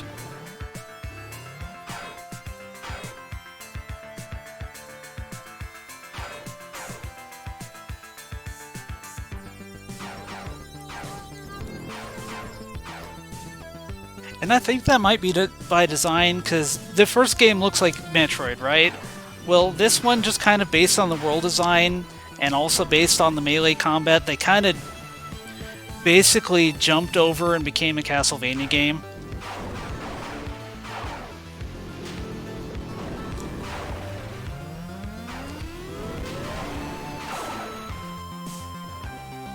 In most Castlevania games, I mean, they're very vivid. There's Gothic architecture and stained glass and all sorts of things, but they are naturally just a little bit more reserved.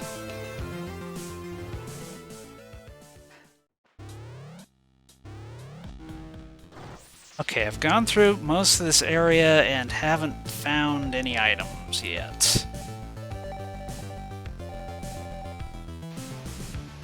So yeah, as a reminder, we are looking for that little blue compass in the lower left to blink. That'll be our clue that there's some sort of item on the screen even if we can't see it. So if you see it blink and I don't react, please shout at me.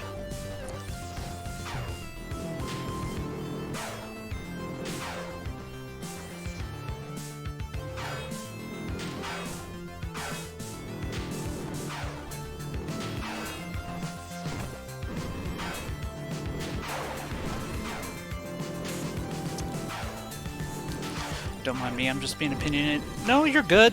I mean, a game being really boring to look at is not really a good thing.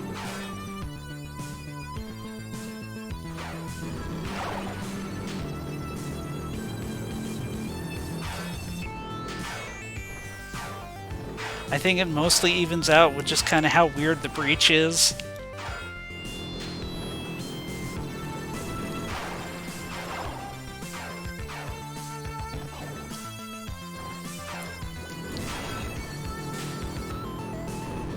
The drone is nicely animated. Yeah, it is, especially back in the real world where it's not like 4-bit and you can actually see the wings.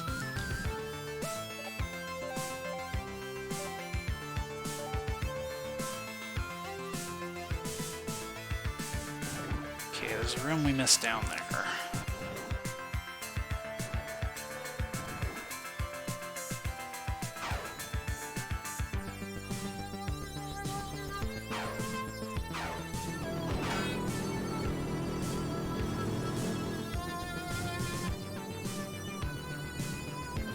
Come on, items? Yes, no?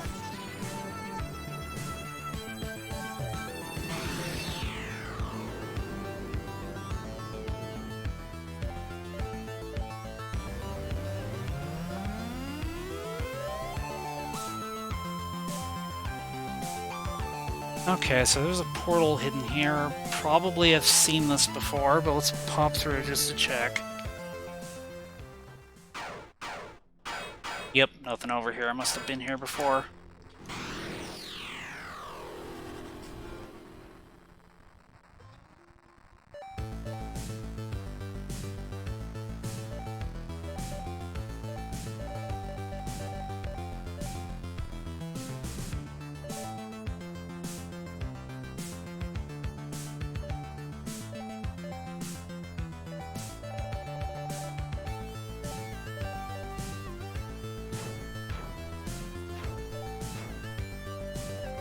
Okay.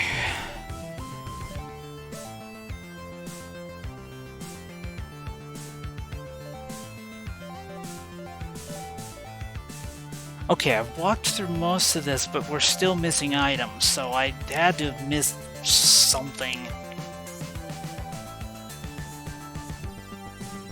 Let's fast travel over here and double check these rooms.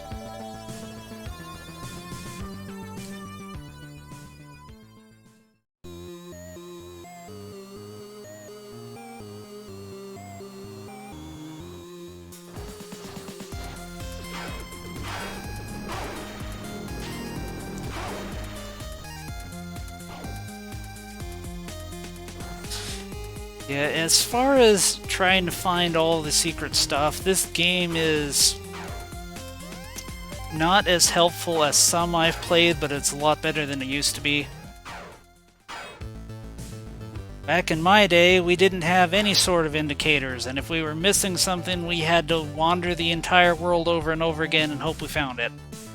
Whereas this one, we can at least narrow it down to an area, and we have something that'll tell us if something's here.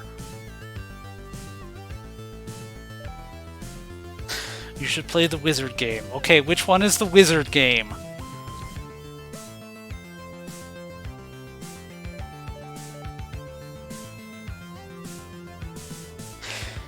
Is the wizard game that hates you? Are we talking wizardry or a different wizard game?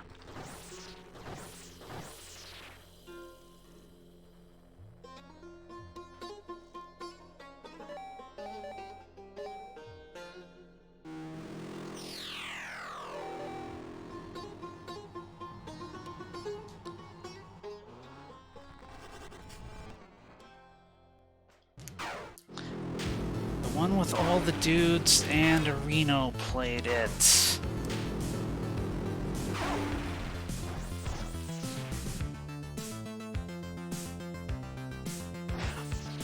Are you thinking of Quest for Key by any chance? Oh, Legacy of the Wizard. Yes! That is definitely something I can play.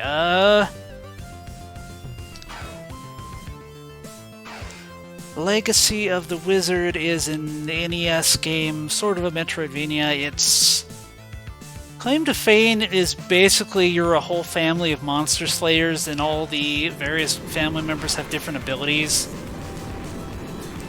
You got a mom, a dad, a daughter, a son, and the monster was their pet. The daughter can jump really high, the dad hits really hard, the mom has a bunch of unique items. The monster has really short range attacks, but it can actually just walk through enemies. And the thing that makes it interesting is that, like, you have to go into this big old dungeon, and parts of the dungeon are basically designed for specific characters because they have items you can get that the other characters can't use. Conceptually, it's a really neat game, but as an NES game, it's both really hard and not very intuitive.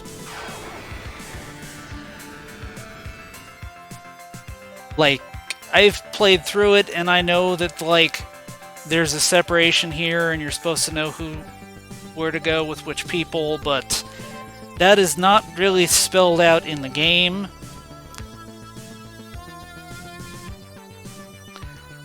There's just lots of weird little puzzles. Two of the characters have the ability to push blocks around, so there are several rooms that are just block-pushing puzzles.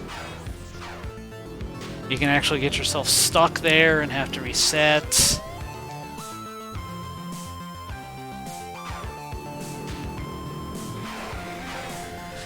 Like, fun game, but it's one of those ones I only know how to play because I sat and, like, slammed my head against it as a kid, and plus I looked up some of the more stupid things on game FAQs. You could play Wiz and Liz. I know of that. That's like Sega Genesis. You're like a wizard and a witch, and you have to collect rabbits or something like that, I think.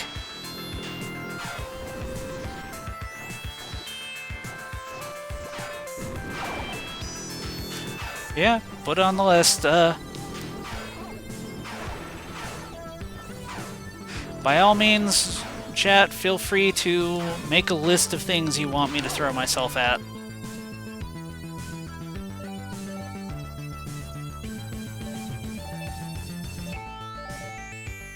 Wizard Wednesday, yeah. Sure. Yeah,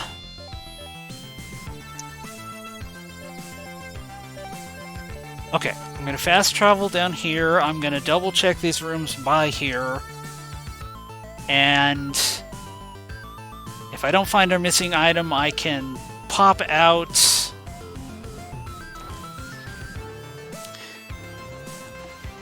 And I want to double check this secret passage over here, because that's somewhere I can't naturally get to. Also, there's this little single room over here I could double check.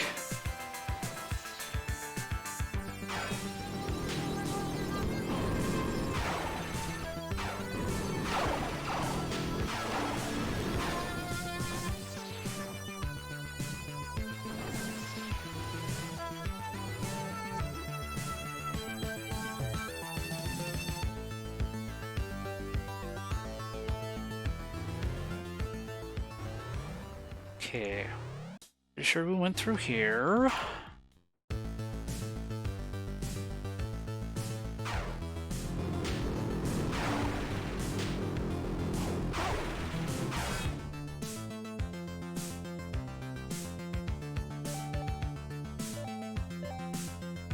Went through there, because that was a useless secret passage. I think we did that room.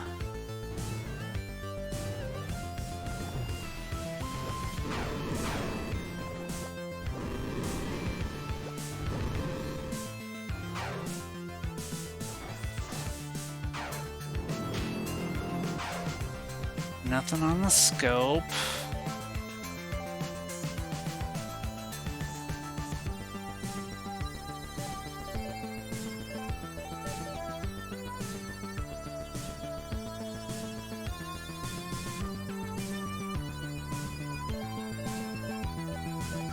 Okay, if it's in here, I have to remember how to get over there.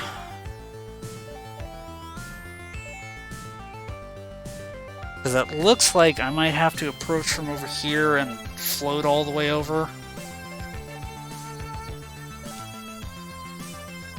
Well, let's get out of the breach first.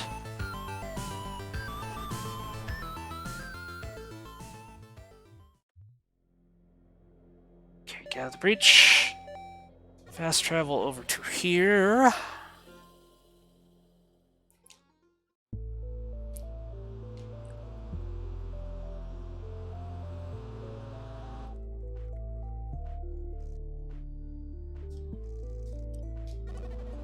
I wish it gave it to you earlier in the game, but having fast travel in this one is just amazing. Makes it so much easier to pop around and check out weird stuff. Okay, so we gotta get over to here, and to do that we're gonna have to very carefully conserve our hover juice. Because we can only actually fly for, I don't know, like 6 or 7. There we go, we're out of juice.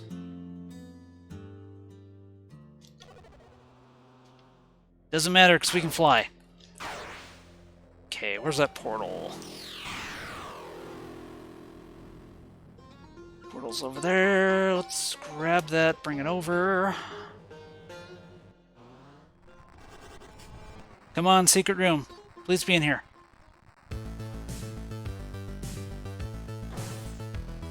Nope.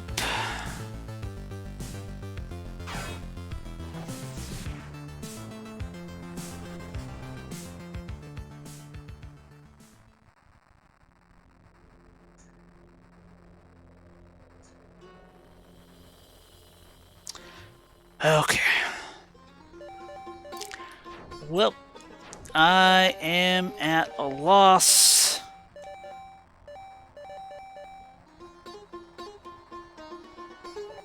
Well, it's almost 10 anyway, so what I'm going to do is I'm going to BRB real quick, take a bathroom break, and then, honestly, since it's almost 10, I think I'm just going to go ahead and polish this game off. So give me 1 sec, guys.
Alright, I'm back.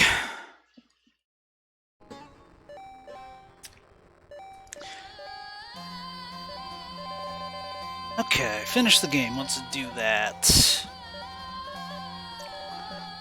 So, to actually complete it, our next objective is way over here in the corner. Pretty much back at the start of the game. Let's fast travel on over there and make our way on foot.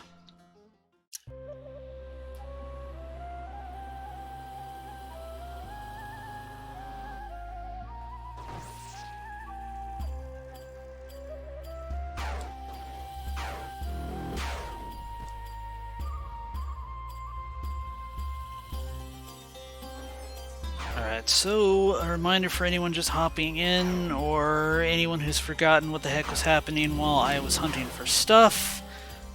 Plot of this game is we're in an alternate dimension where basically there was a big old war, and their military response was to start turning people into sentient weapons.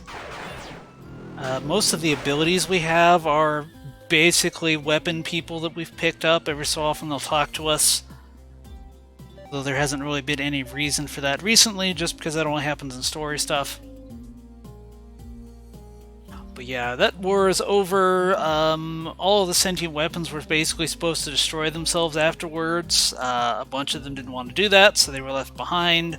And one of the sentient weapons was really upset about the whole, hey, let's turn people into weapons. By the end of that, they were turning kids into weapons, so kind of very messy. Anyway, she, at one point, basically tricked us into swapping bodies with her, used our body to upload herself into some sort of evil weapon cache, and if I recall correctly, she has some sort of plot to basically split the dimensions apart. I'm not 100% sure what this accomplishes. There's like supposed to be some sort of hierarchy between dimensions going on.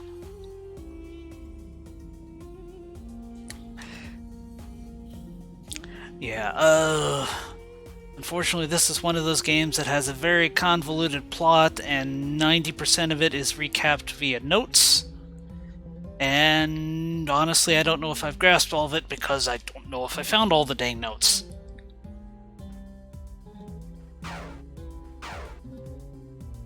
But anyway, hopefully there will be a cool boss fight, and if everything stops making sense, then so be it. Okay, what do we got? Message computer. Hammond, are you there? Yes, thanks to you, I have circumvented the character limits of this terminal.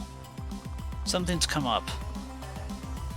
Mashalama, she got the lost Siuna, but she wants to find the rest, which are somewhere below us. Mashalama is our sentient weapon slash villain. The Siuna is that weapon cache she's tapped into. Dr. Hammond is basically a scientist who seems to have discovered the interdimensional technology that got us stuck here to begin with. She's trapped in yet another alternate dimension. At some point we basically, like, I guess that alternate dimension is a prison. I think we let them out of there.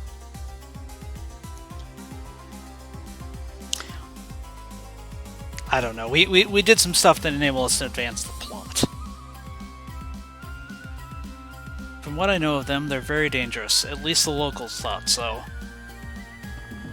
The Lamasu says she wants to use them to destroy the Ansur, the Mother World, because she thinks it'll somehow free us. Is this a plausible thing? Oh god, no. Indra, that would literally mean the end of our universe. Even if, as Amashalama seems to think, this universe could survive, even then the places Samara and I are in would be forever disconnected. You would never see Samara again. I was starting to suspect as much. I think you understand, then. Please don't let Amashalama do this. I'm about to set off a breach bomb. Apparently it's the only thing that can destroy the portal leading to the Ansur. So if you don't hear from me again... If I don't hear from you again, it's because you cease to exist, so don't let that happen.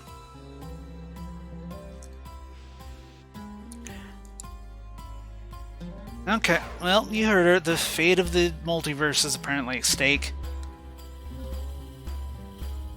Yeah, see this? We've been able to get to this screen from the beginning of the game, but I haven't been able to go through it. But like our nanite ability, we've been going through single grates, right? This is 3 grates. 3 grates is obviously way more imposing than 1.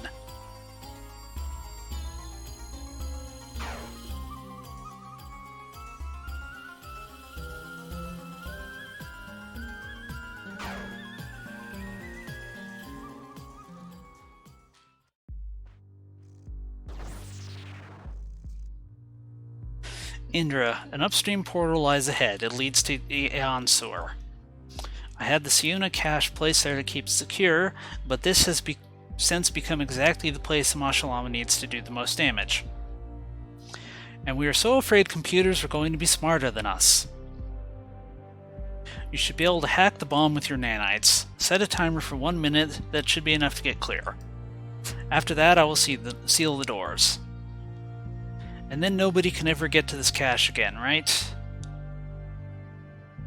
Only a pattern mine could do that, and there are none left in this world. Okay, this little computer terminal is the Lamasu. It's the sentient god that gave the people of this world their weird technology. Like, it's got these little terminals that it talks to us through occasionally. Otherwise, it's just like a big, like, quadrupedal statue. We didn't have a chance to go actually see it. Yeah, otherwise it's got these little things to talk to us occasionally. Why they look like big glowing bugs, I couldn't tell you.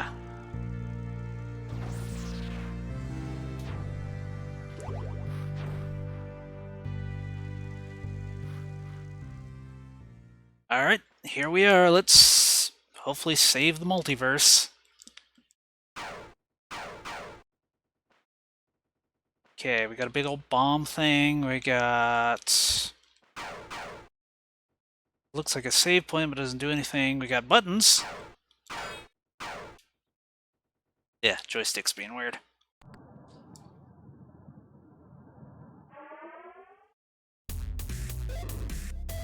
Not so fast, Indra.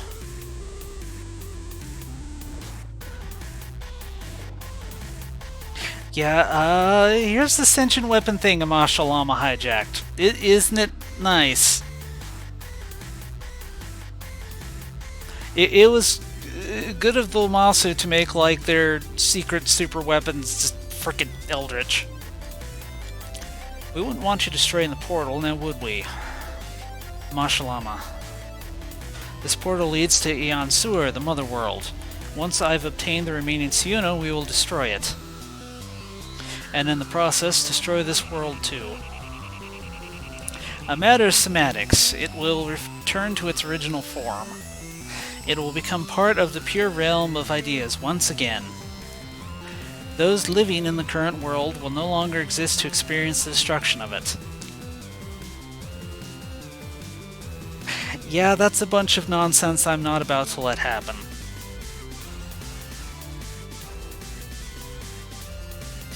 Watch out, guys, we got some sort of freaking nihilist.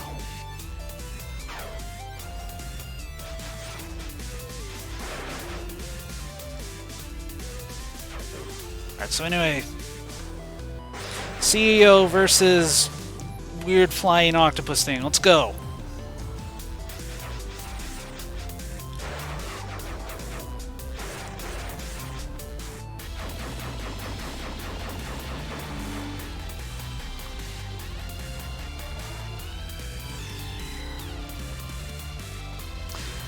I mean, fair point. Which, that if nobody exists, they're not really going to care about anything?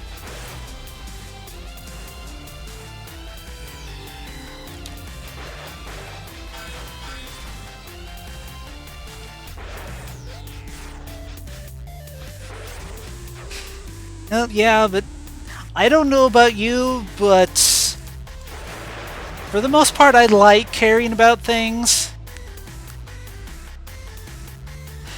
Okay, so she doesn't have a health bar, but it looks like hitting her stuns her for a minute.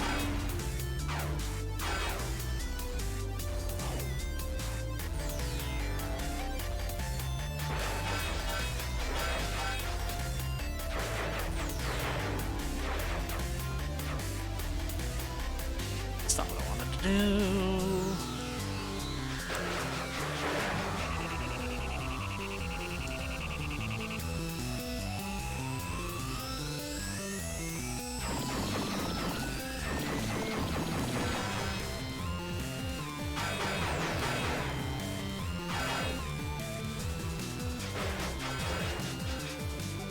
Ooh, is there anything I can hack?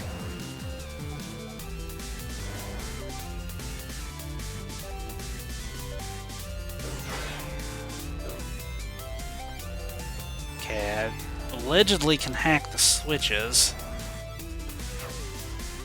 Doesn't seem to accomplish anything.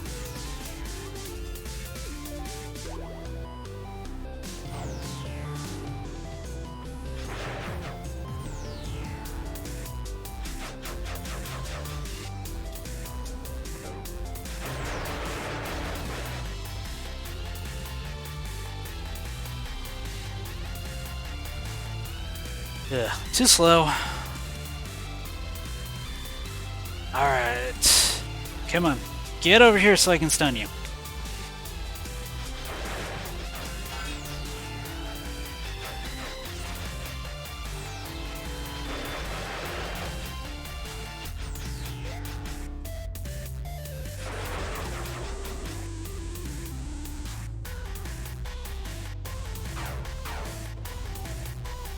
Dang it.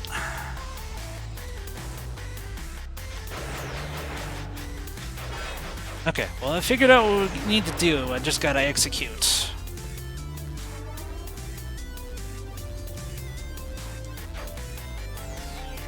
Okay, so 3 of these 4 things are drained. Just gotta get that one.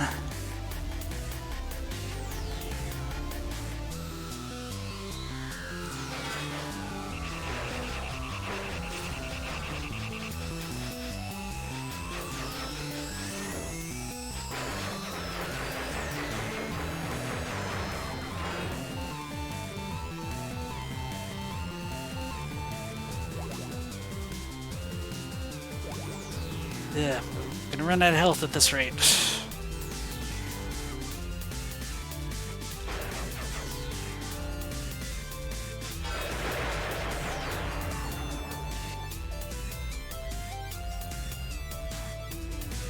Oh, come on!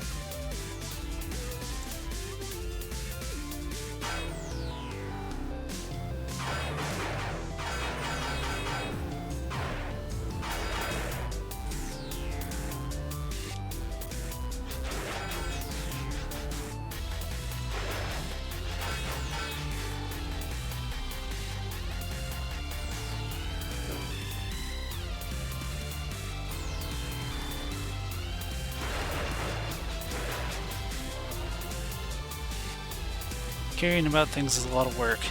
Yeah, it is. Which is why the internet is full of nihilists. Enough. You don't think I know what you're trying to do? I was here when this bomb was made.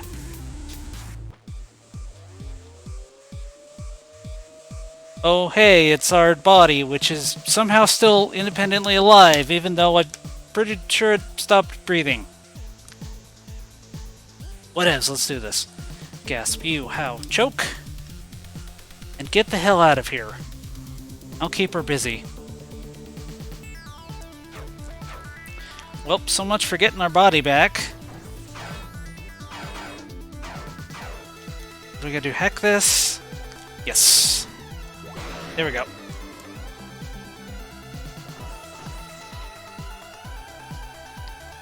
Alright, and now we must end, as all good Metroidvanias do, with an escape sequence.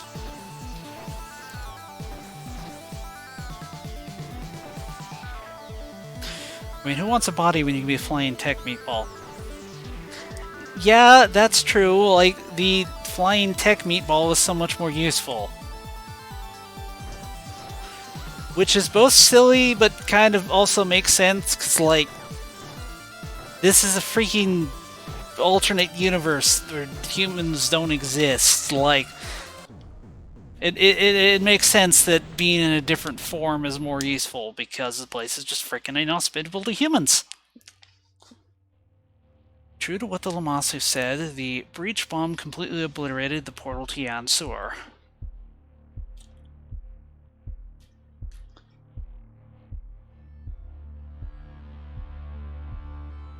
We had survived, Damu and myself.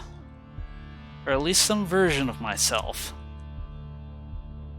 The other me, she'd died to protect everyone. I realized then that I didn't care about getting home anymore. So I promised Damu that no matter what happened, I'd find a way to fix him. to make him flesh and blood again. And I knew where I could find the technology for that. But ironically, I'd just blown up the only known way to get there.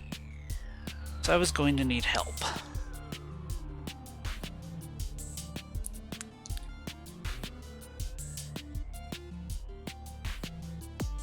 Oh, hey, Queenie. Sequel bait. Yep, absolutely. Although I think this is actually a prequel, so possibly this is just a tie-in to the first game.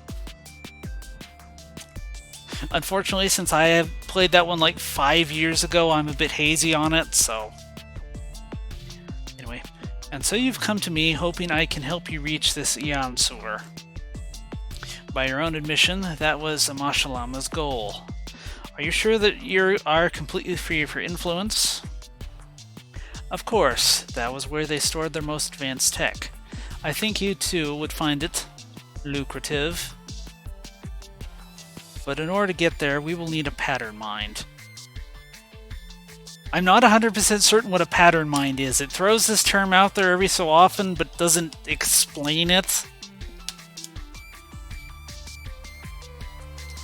And Hammond, do you think she is there too?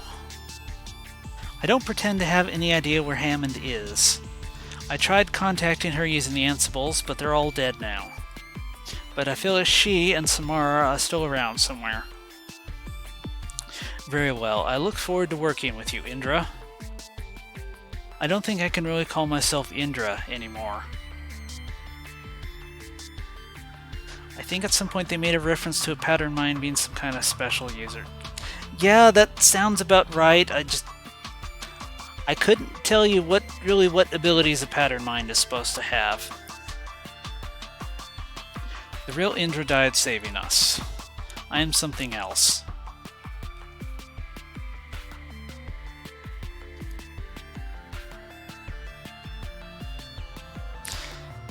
I mean, but realistically, isn't being like a purple person who can transform better than being like a regular old vanilla human being?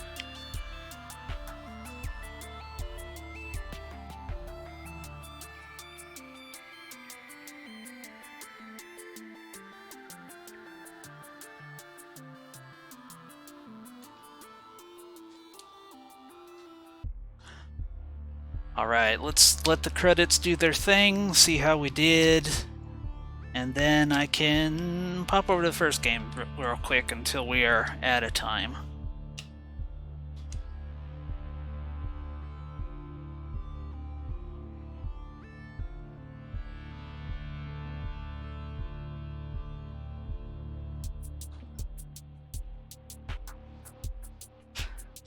Spine. That's an interesting utility I've never heard of before.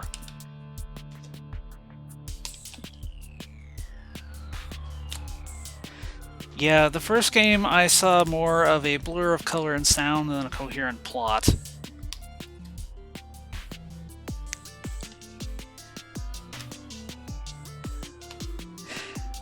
I think the first game made more sense. Basically, you had an alternate dimension where a whole bunch of machine intelligences had kind of gotten sealed away, and they were trying to break out and stop the villain. That one, at least, I think, explained itself a little bit better.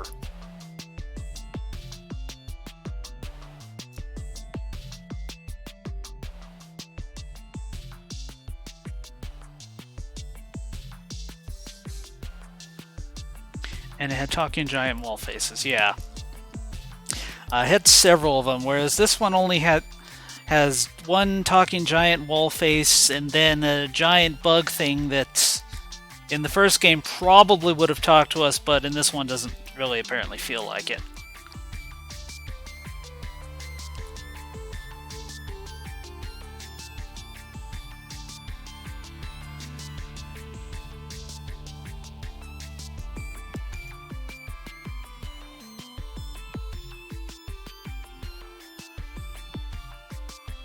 So yeah, Axiom Verge 2, what did you guys think? I had a ton of fun just getting to explore, thinking with portals, just moving around once we had all the abilities unlocked was a ton of fun.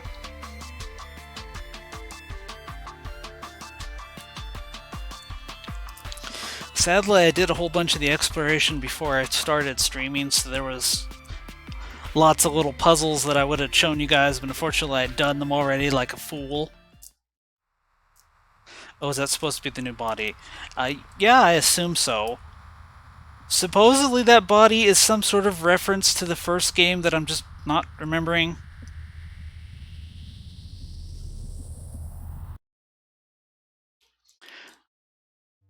Well, hey, at least our dead body appears to have ended up in heaven.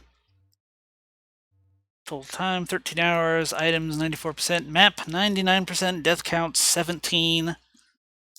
Yeah, most of that would have been really early on when all we had was a frickin' pickaxe. Yeah, but that implies our daughter is dead too. I don't have any real way to substantiate that she's not. She's in some sort of other frickin' dimension.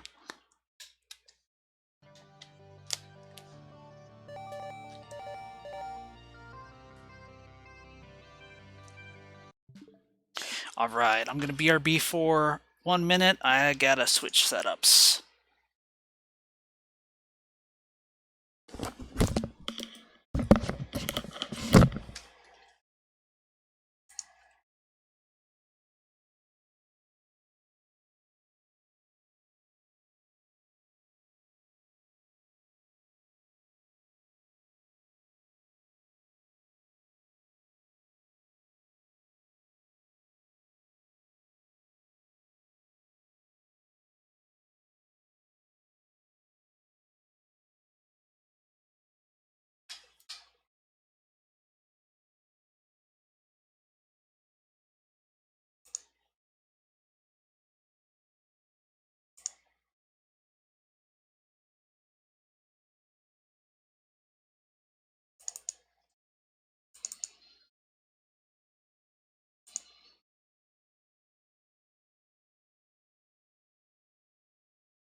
Alright, I'm back. Had to, foolishly, I have the first game on Steam and the second game on Switch, so I had to switch setups real quick. Could somebody confirm just to be sure that you can hear me and you can also hear the game audio?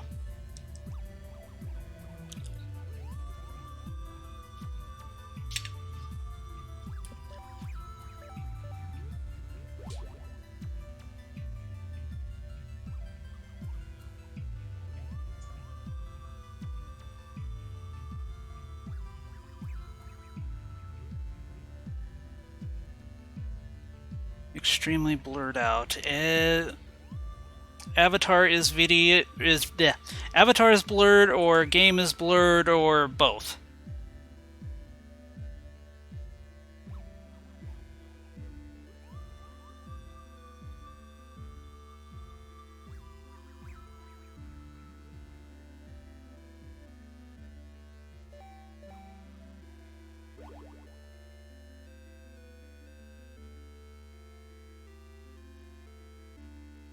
Okay.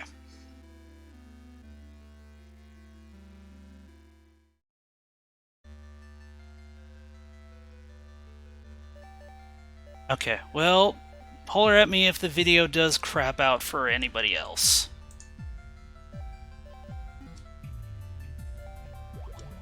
Otherwise, I think I'm good to go.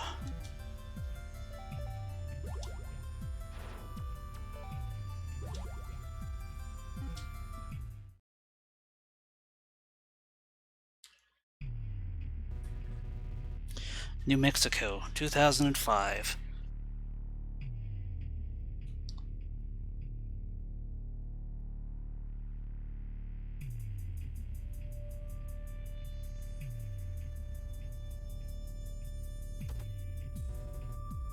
Trace, it's charged and ready.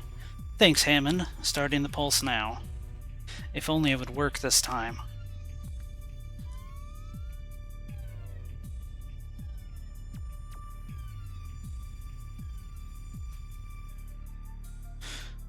Spoilers, our cool scientist dude is about to blow himself into another dimension. As one does. That's weird. The beam loop was completely destroyed. Trace, there's a problem. What's that sound?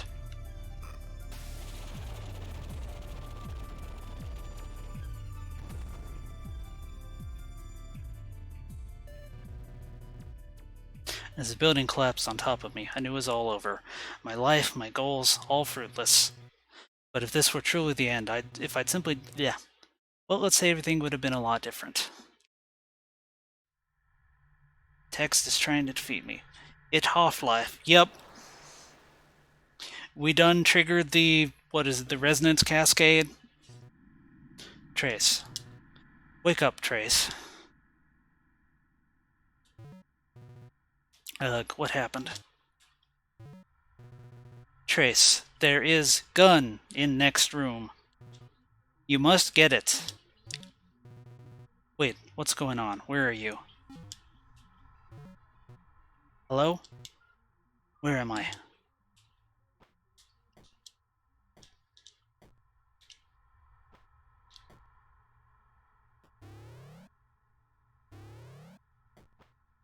Didn't say which direction. Maybe it's over here.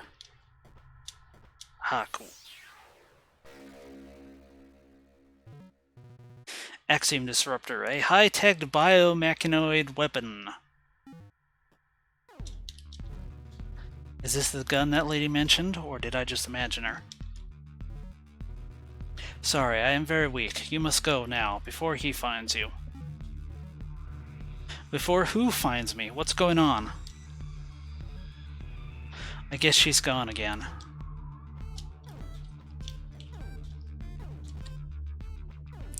So yeah, right off the bat, a very different game from 2.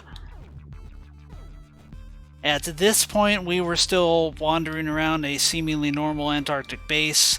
Also, we didn't get a gun, we got a pickaxe.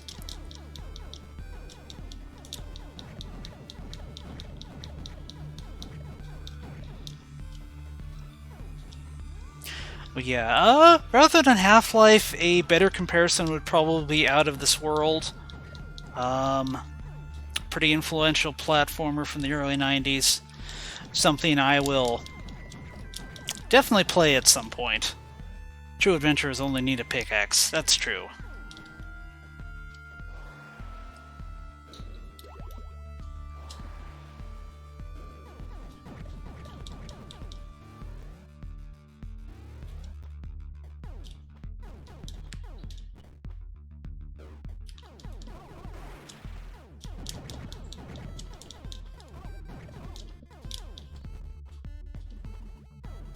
Yeah, see what I mean about kind of defenseless life forms. These things aren't going to mess with us if I don't mess with them.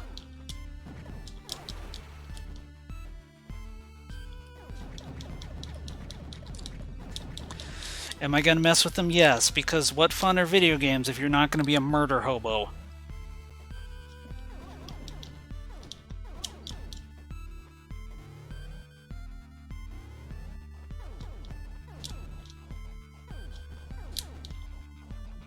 Alright, so we got a differently colored floor, which obviously means at some point we're going to get an upgrade that lets us go through that.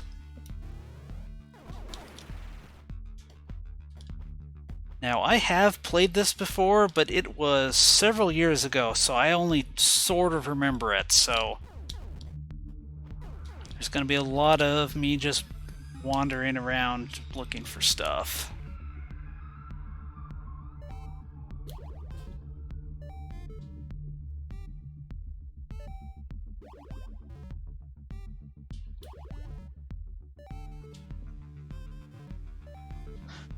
Okay, already a step back. I can set reminders on the map, but I appear to only have 2 of them. In 2, I could set as many of those little dots as I wanted.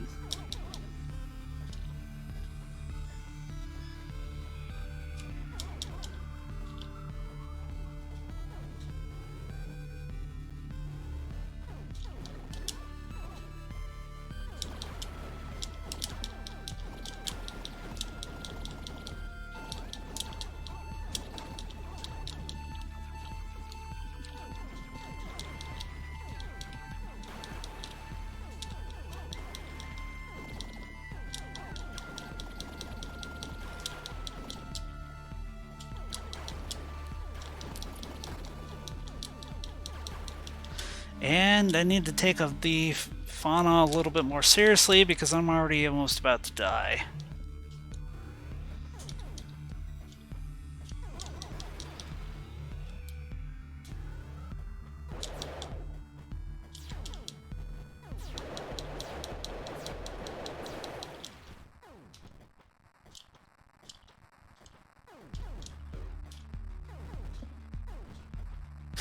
That's what you get for picking on innocent pussballs. It's true.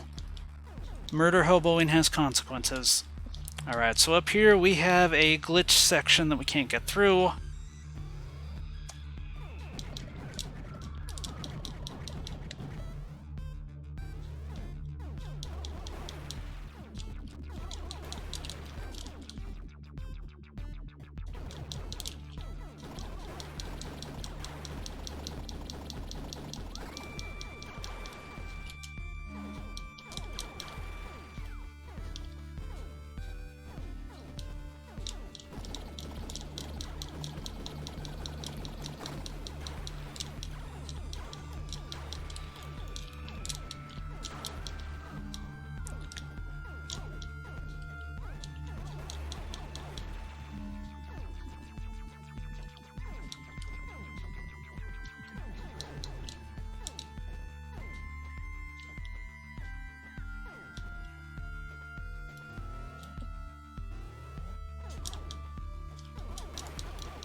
Isn't the living geometry fun?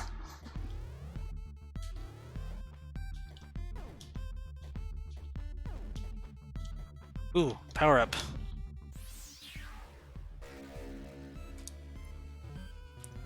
Nova. Firing once launches a large projectile. Firing again causes it to detonate. Select with the joystick, use with square.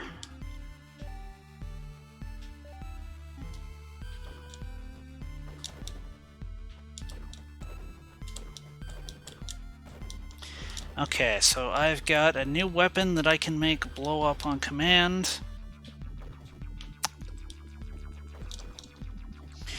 Alright, so this game is a Metroidvania, which is a term I've said several times but haven't really explained. So the name Metroidvania is a portmanteau of 2 different series, Metroid and Castlevania. The term was coined by game journalist Jeremy Parrish of Retronauts podcast fame.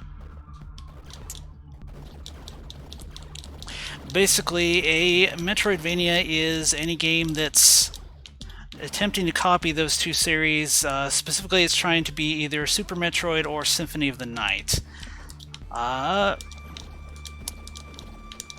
So any game that is a Metroidvania has two main features. One, it takes place in a big old open world. Said open world will have, as we've seen, lots of little side passages and whatnot that are... They're not locked off. They won't have... There's not going to be, like, doors with keys or anything, but there will be, like, blocks we can't destroy, switches we can't hit, all sorts of things. So, open world with all sorts of areas that we can't access. As we play through the game, we are going to naturally unlock new abilities, and every time we get a new ability, there's going to be a new area somewhere that we're going to be able to get to. So our progress is basically gated by what stuff we have. Now, most Metroidvania games are platformers. That is not required. There are a couple games that fall into that genre, like, say, the Batman Arkham Knight games, or just Arkham series. The first one is definitely a Metroidvania. But yeah, just to kind of define the genre more, you gotta have an open world. If the game is split into levels and you can't backtrack, it's not a Metroidvania. You gotta be able to take your abilities and go back and find new stuff. Also, the abilities you gain need to basically... they need to be exploration focused. Like, I just got this thing that's a new weapon, but it also enables me to hit switches I couldn't hit before. Like, if you can explore, but all the places are gated off by just, like, locked doors, that doesn't really count. Like, some of the Zelda games are Metroidvania-ish, but not all of them. Most of them just kind of don't really count just because you've got a mix of getting new abilities and using that to get to new places, but a lot of the time stuff's just, like, gated behind plot events. Like, at the beginning of Ocarina of Time, you don't get a new ability that lets you leave the Kokiri Forest. You just do the first dungeon, and then the game says, okay, you can leave here. If you can't get to new places under your own power, it doesn't count. Oh, hey, we got a new thing? Alternately, something like the first Doom, where you've got big open levels, but where you can wander around, but you're just getting key cards. That doesn't count either. Size node permanently increases projectile size for weapons.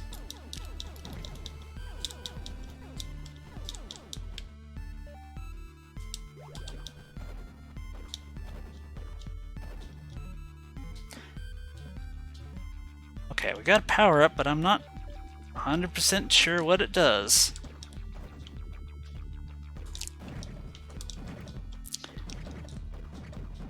I consider Zelda likes their own thing as well, though, like the Darksiders series. Yeah.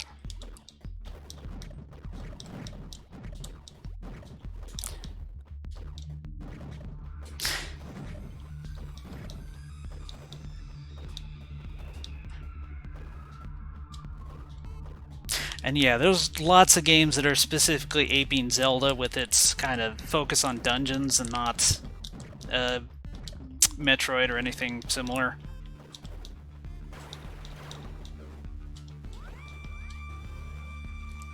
Man, for being exploding projectiles, these things kind of suck.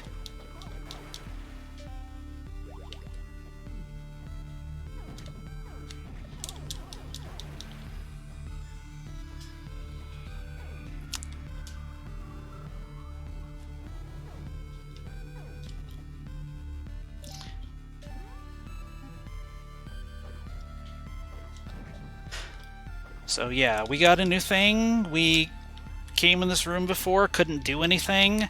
Now that I've got this exploding thing, I can shoot those switches. It's both a weapon and a key.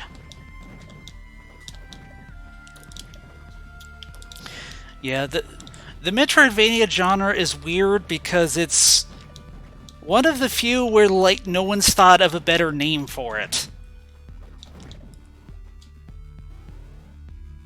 Like, as an example, like, back in the 90s, like, we call them first-person shooters now, but back then they were Doom clones because no one had thought up a better name for them yet. Like, usually we think of better names for things. We're not calling things Civ clones or stuff like that. Metroidvania is just like, it's such a specific platforming subgenre that there just doesn't seem to be anything that really fits. Like, I've heard people call them exploration platformers, but they're platformers where you do exploring that don't actually count.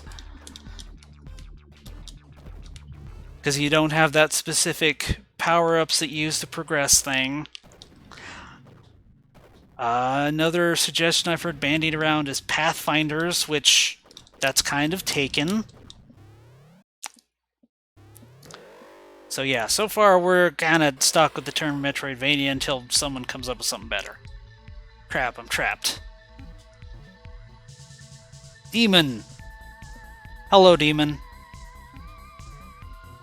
Whoa, hey, you can talk. Listen, I'm lost, and... Demon, Athito say, kill! Okay, well, talking is overrated.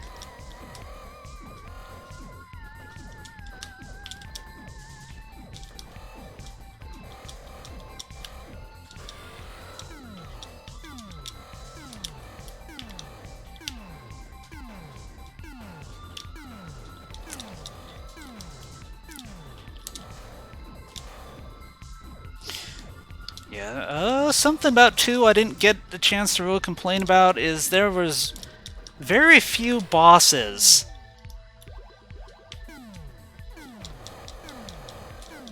And that was kind of by design. The dev says he wanted to make it so that, like, beating bosses was not, like, an impediment to progress. Like, but what that basically did is, like, there's some bosses, you just could kind of run past them, and they weren't really fun to fight. Like, so yeah, the boss fights in that game just sort of sucked, which isn't great. Whereas this game has tons of bosses.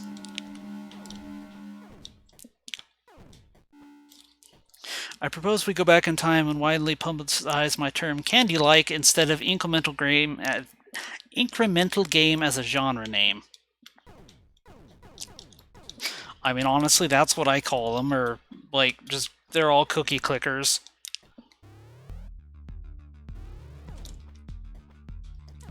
But yeah, that's yeah, clickers, yeah. That's a subgenre where we seem to be able to think of something better. Otherwise, aside from Metroidvanias, I think the only thing we're basically stuck calling it an old game name is roguelikes, which I can get into how to define a roguelike if we get around to playing one of them. Laser drill, a high-powered drill capable of cutting through rock. Ah, yeah. Yeah, I always just call them clickers but that's because 90% of them have clicker in the name. Yeah, it's kinda obvious.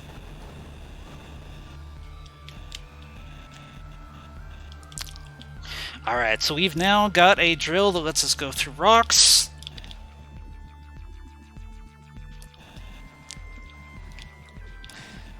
And again, upgrades, not keys. This thing lets us go through rocks, but it's also going to function as a melee weapon.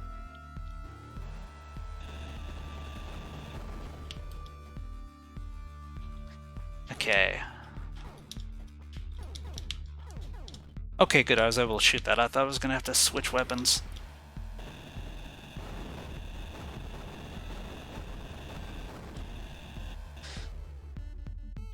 Alright, and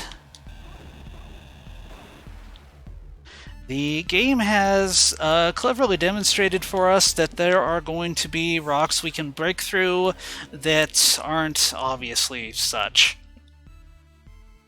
Which is a good thing to tell us, but also a pain in the butt, because what that means is there's going to be secret passages we're not necessarily going to be able to find.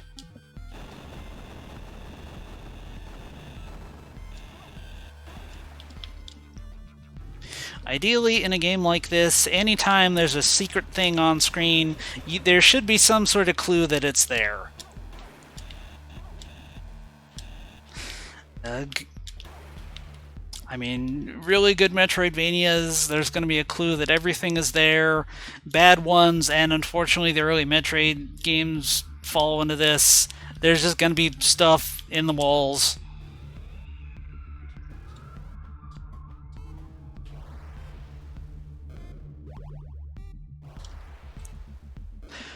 Ooh, you should play Deadly Towers. Chicken. Okay, if you guys want me to play games that are torturous, like, I'm gonna need a little something something from you. Like, you're gonna have to go get me some more followers. Chicken in the walls. Yeah, same kind of general thing, although, like, usually, like, the secret wall chicken doesn't really do anything. I'll make you curry. Okay, yeah.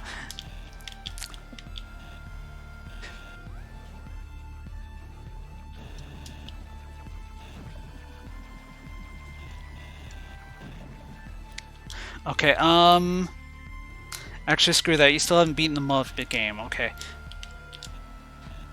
Tell you what, Amelia, I'll play the horrible things that you want me to play, but you gotta get up here and be on stream with me while we do it. So I don't, like, go crazy. Okay, so we got a new power-up. That means there's new places we can go. In that case, we look at the... Yeah, lesson on how to interpret maps. Can I actually scroll around on this? No, I don't think I can. That's annoying. So, like, solid pink lines indicate walls. Anywhere, like, the top of that shaft, see how it's not boxed in? That indicates you can still go that direction. So, a lot of the time in this game, we're going to basically be looking for places we haven't been in order to decide where to go next.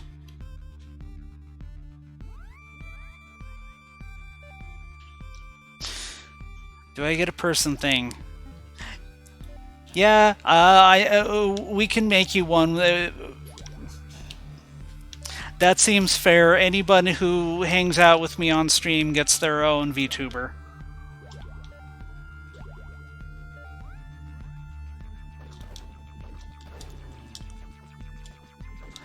Ah, we got somewhere we can drill up. I was actually going to propose FF Tactics. Yeah, Tactics would be fun to play. I don't know if I want to do it on my stream just because that's a really frickin' long game.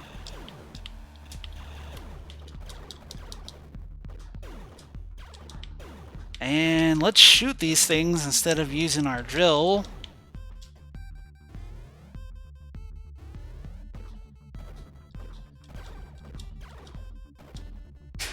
I felt sad that my brain thought, you should ask for a pickle one. You can be Pickle Nick.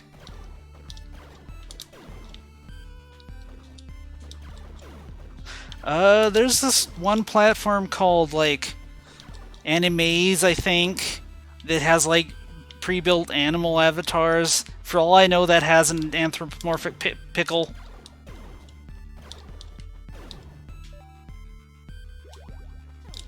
Otherwise, like, unless you want to learn some 3D modeling, you're kind of stuck with anime people.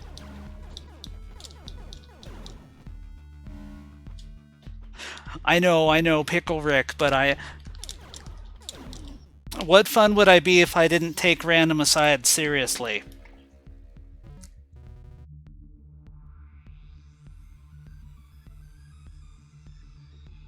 I mean, alternately, I could have assumed it was a Monster Hunter reference. That would be better. Okay, multi-disruptor. Fires 3 projectiles at a time. Okay, I got a sort of shotgun thing.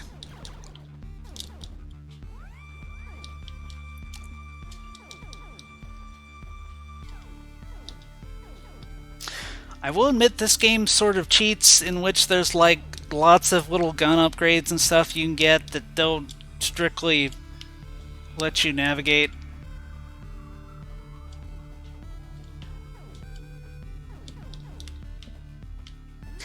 I have to admit, when he said pickle, I wondered if we could make a Shara Ishvalda one. I mean, probably.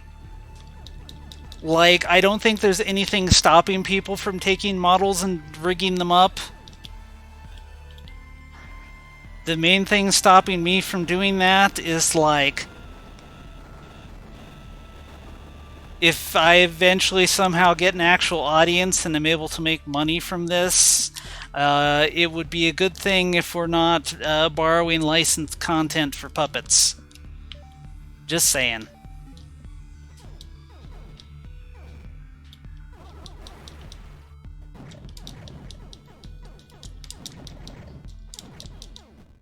Because, I mean, if we were doing a copyright free-for-all instead of, like, making something I was, like, legally entitled to use, I would have just spent a bunch of time trying to figure out how to export my Monster Hunter person. I meant Drogdor, the on-fire-inator. Yes. Obviously, filing the serial numbers off of things is okay. No, it's probably not okay. Disclaimer, please don't get me sued.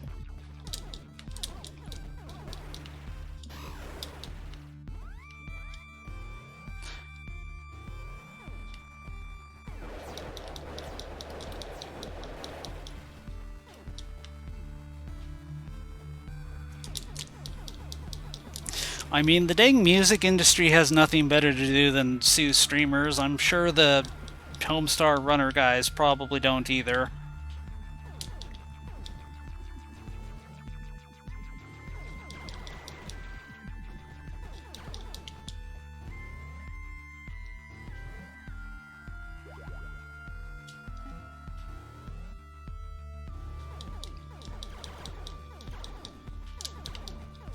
To be fair, I think they're actually pretty cool for the most part. Yeah, I know they are. Better safe. But yeah, better to play safe, exactly.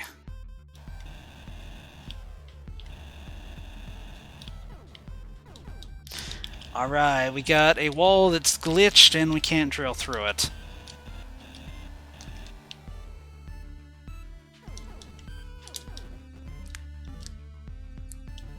Yeah. A thing that definitely sets this game apart is that we're going to be getting all sorts of powers that interact with glitched geometry.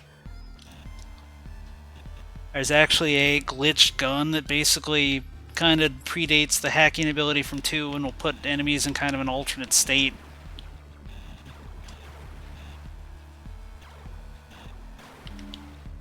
Right now, though, anytime we see something that looks glitched, we don't have a way of interacting with it.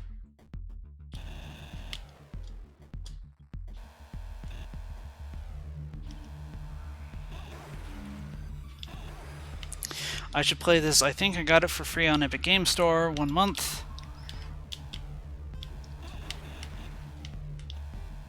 Yeah, I mean, this is an extremely good game. This got a lot of press when it came out, and for very good reason.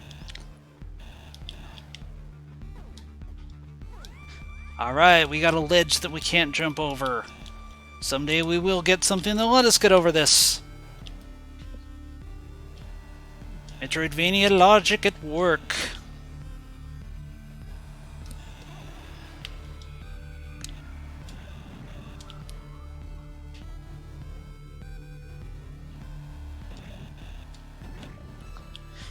Metroid Prime remakes win.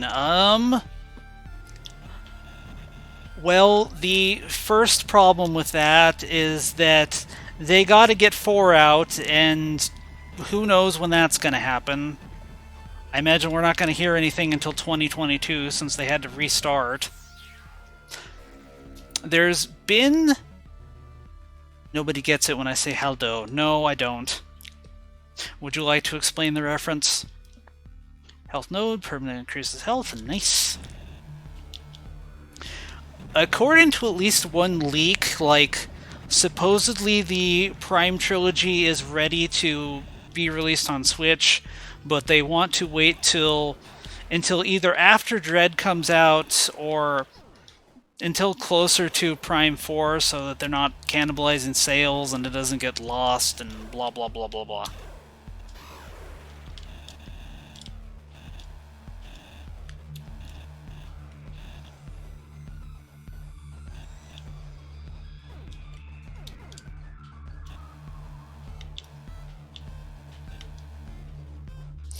It's a Peasant Quest reference. That's the weird little, like, point-and-click Trogdor game, right?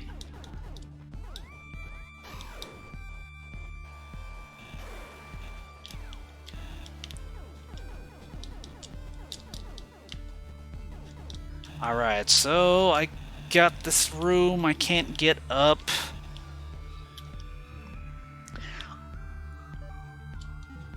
I feel like there's some way I can actually get through this room, like, vague recollection, but I don't know how to actually do it. I feel like one of the overlooked aspects of Homestar Runner is how much of it was actually a love letter to late 80s, early 90s tech and gaming.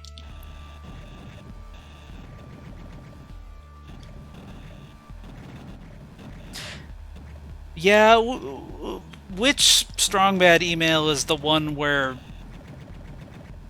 they're making Thy Dungeon Man and the weird little vector game and... I know I ought to remember this, but I don't, just off the top of my head.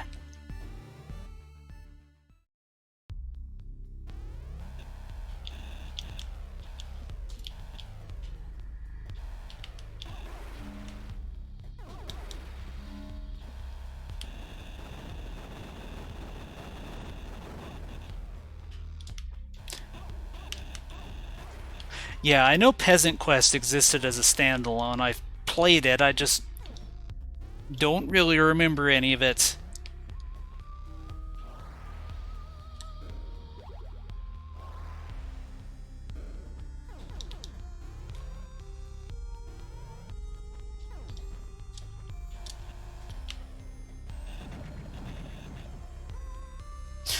Okay, so we got 10 minutes left in stream, so... I think, yeah, unless something comes up, Mondays at 8 o'clock is going to be my streaming day. Maybe at some point I will branch out to doing more than just one day a week, but I'm good for right now. Plan for next week, I'm probably to continue playing this. Vaughn has made a request, but he's going to be busy next week, so I don't want to play anything new yet.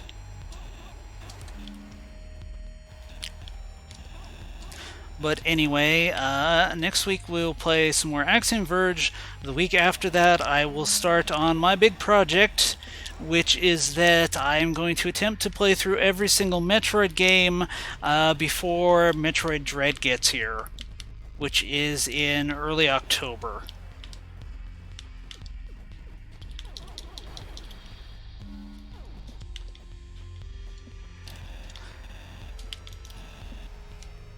Now, is it actually possible to play through all the Metroids in that time frame? Probably not.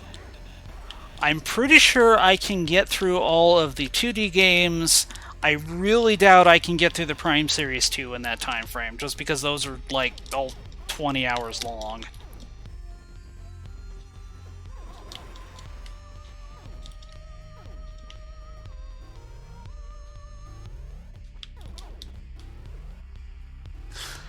Yeah, even if I was doing 2 days a week for 4 hours, that would be a tall order. Ah! Zombies!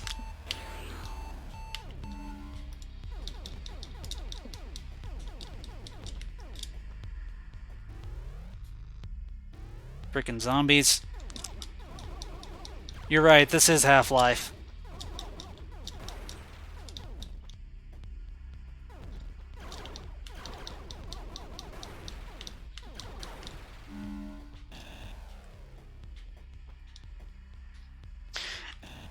Yeah, this is a very good example of this game's trippy art style. We have gone from, like, a normal freaking world to some sort of pulsating flesh walls with mushrooms.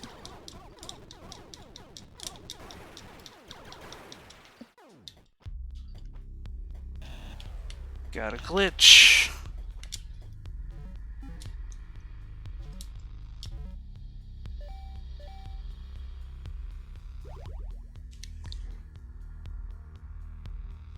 We haven't even gotten to the giant heads yet. Nope, and there's going to be a bunch of those. Sounds like the worst dinner order ever. Yeah, like flesh walls and mushrooms. No thank you. And yeah, obnoxiously you apparently can only set 2 reminders. That's gonna drive me nuts.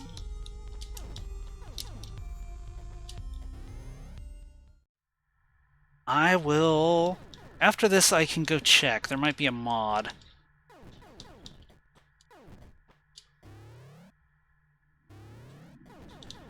Ah shit, more zombies.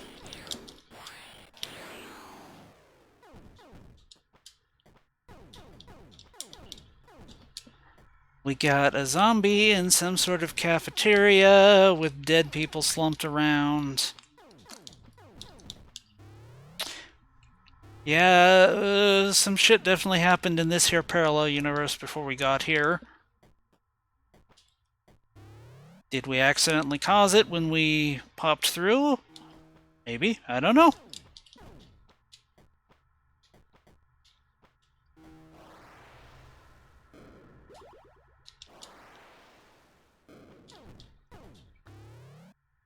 Alright, let's see if we hit another save point before we reach time.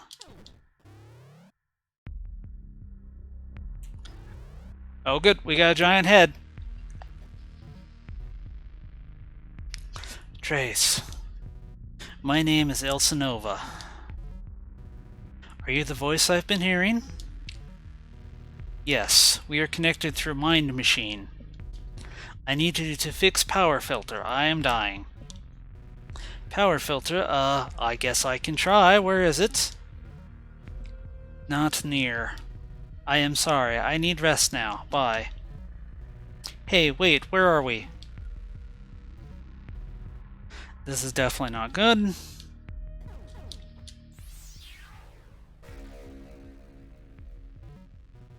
Yep, so here is our first giant talking head that tells us what to do. There's gonna be lots of those. Anyway, we got a new power-up. Fires a short burst of electricity.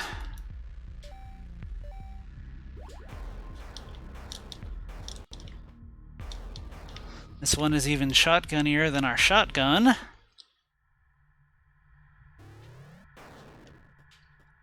Okay, sweet. This can go through objects. And... kills those guys pretty quickly.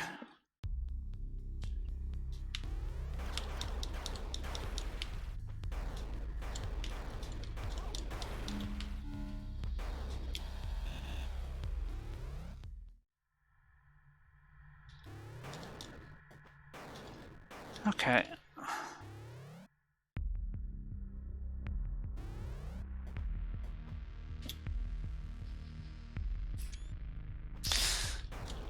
Actually, no. Let's go ahead and call it a giant alien head.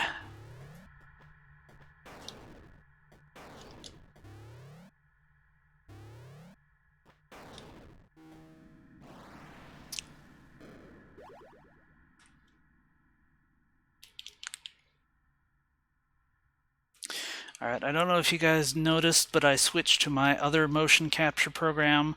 This one is really neat because it simulates controllers. So the actual button presses are actually matching what I'm doing over here. Yeah, that will only work on PC games. The way I'm doing Switch is I've got my capture card, and basically I plug the Switch into that, and then there's a pass-through that connects over to my monitor over here. So, which is awesome, and it'll pick up video, but there's no way for it to pick up buttons. So, unfortunately, if I'm doing console, I don't have any way of actually picking that up. I'd have to rig it so like 2 different devices are getting my controller input, and I have no idea how to do that.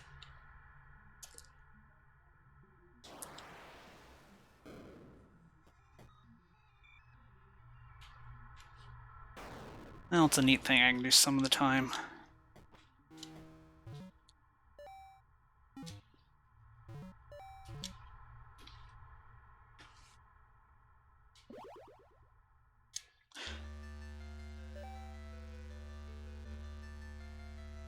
Alright, but yeah, it's 11 o'clock.